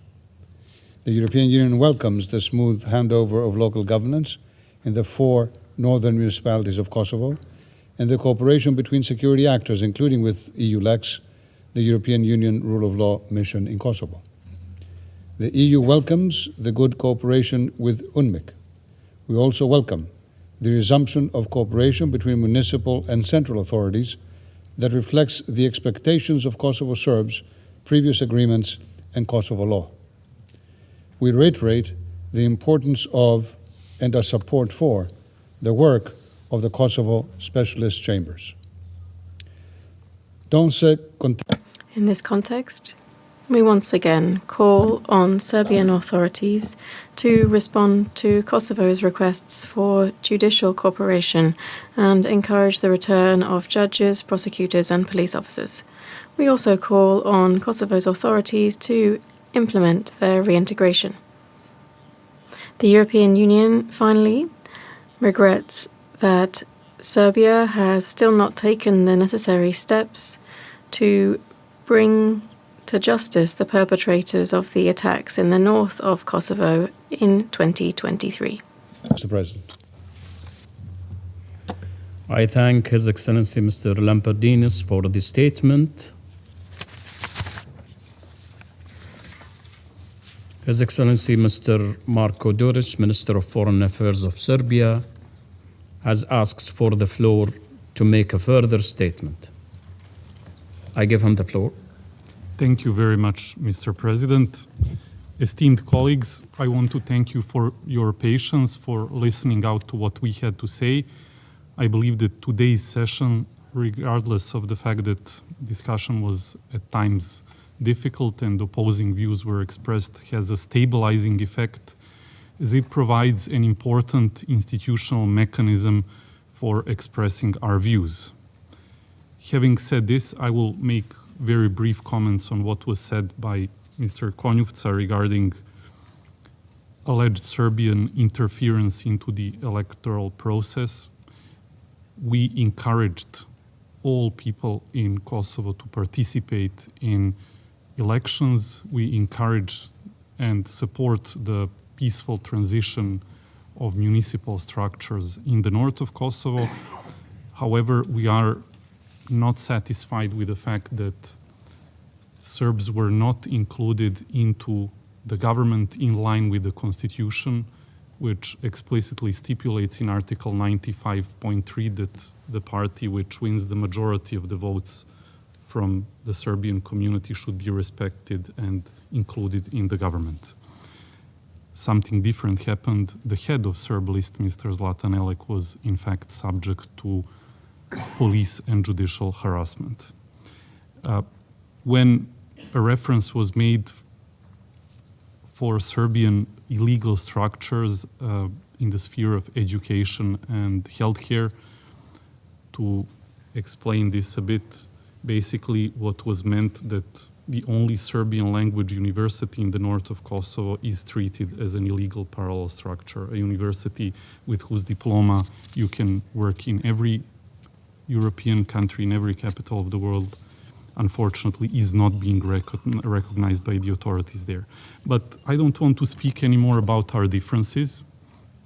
I want to say that despite our differences, Serbia is determined to try and isolate our disagreements, to work constructively within the framework of the EU facilitated dialogue.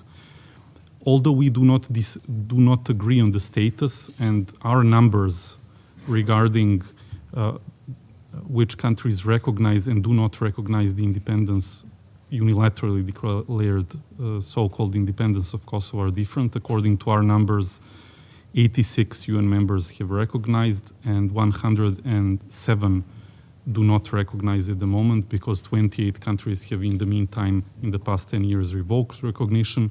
But this is besides the point.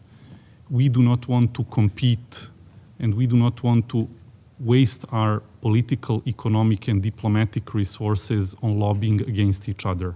I believe we should lobby for turning our region into a region of success, isolating our differences, and despite our differences, I welcome the respectful tone of today's discussion. Thank you. I thank His Excellency Mr. Dodic for his statement. Mr. Klauk Konovica has asked for the floor to make a further statement. I give him the floor. Mr. President, just me allow to address some clarifications on what has been said, especially by Mr. Đurić. According to the law on foreigners, I wanted just to clarify that the actions of the government of Kosovo are fully in accordance with the fundamental responsibilities of a foreign sovereign state to oversee its resident population and aligned with European standards on national security, legal migration, and work permit laws. We cannot have double standards. Kosovo is an independent and sovereign state and has a responsibility to its citizens as well as to the EU and other bodies where it is a member or aspires to join. It must demonstrate authority over its territory and clearly distinguish between residents and foreigners. And this is fundamental. Everybody does this. No UN member country, including those in the Security Council, permits undocumented foreigners to remain. Unlike the Serbian authorities, systematic weaponization of the law on permanent and temporary residence of citizens of the year 2011 to strip ethnic Albanians in the Preševo Valley of their registered addresses, voting rights, and ultimately their legal identity, our law on foreigners is meant to improve, integrate, and standardize public services in Kosovo. Serbs working in health or educational institutions that are not managed by Kosovo institutions and who possess documents from Serbian structures are required to apply for a 12 months residency permit. Kosovo's law on foreigners is neither discriminatory nor preferential towards any community. It is a law with European standards. However, we cannot allow parallelism as this contradicts the rule of law and the uniform constitutional order. The law on foreigners represents an obligation that Kosovo took under the Stabilization and Association Agreement with EU. And I refer here specifically to Article 86 on legal migration, which requires Kosovo to align its legislation with EU law. Regarding integration of the Serb health and educational sector in Kosovo, let me conclude that we are not closing the healthcare and education institutions of the Serb minority. Rather, we are ensuring they operate within our legal and institutional framework to prevent parallelism and discord. This effort aims to integrate the Serb community and promote peace building by establishing a shared legal framework for public services. The existence of illegal Serbian institutions has never been about the welfare of the local community. Instead, it serves as a strategic tool for Serbia to keep Kosovo dysfunctional, divided, and vulnerable to failure. This is the fundamental aim, I think, of Serbia. And it is important to recall also one report of UNMIK of year 2007, which says about the structures of Serbia, and I'm citing that these structures contravene UNMIK's authority to implement its mandate, thereby violating even the Resolution 1244 and establishing precondition for a de facto partition of Kosovo. Through these measures, we seek to ensure that Kosovo remains a unified and functional state. The end of parallelism marked the birth of integration and a genuine process of peace building and reconciliation. And as far as ethnically motivated incidents that were mentioned here, regretfully, the UNMIK report is not a reliable indicator of safety and security in Kosovo. Let me allow you to just have the information about the recent Gallup Law and Order Index. This is a global report in which Kosovo is among the top-ranked, most secure places, among the most secure places in the world. UNMIK's report exaggerates these incidents, I think, which are not necessarily ethnically motivated, but they are nonetheless dealt with by our police. They are mainly common theft cases and are not planned or targeted against any community in Kosovo. Serbia intentionally misrepresents these incidents to frame Kosovo negatively and attempt to score points here in this council, which is a very irresponsible and malicious act. Our EU and OSCE very well-trained police and professional forces has excellent capacity to handle ethnically motivated cases. Serbia, on the other hand, has been using its police forces to brutally attack students and opposition who demand political changes against the authoritarian rule in this country.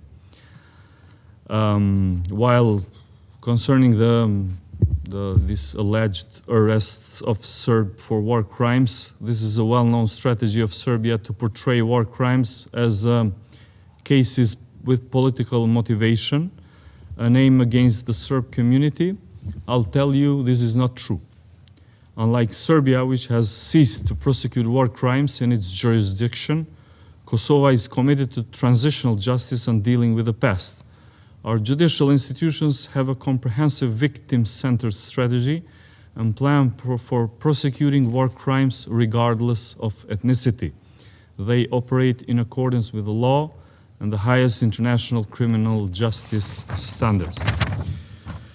We have hundreds and hundreds of war crime cases and crimes against humanity, including sexual violence cases committed by the Serbian army, police, and paramilitary forces during the years 1998-1999 against Kosovo Albanians who were not addressed either by United Nations, EU, and other courts in Kosovo. We have a duty to bring justice to the victims, and we will not stop until all cases are resolved. I thank you. I thank Mr. Kunitsa for his statement. There are no more names inscribed on the list of speakers. The meeting is adjourned.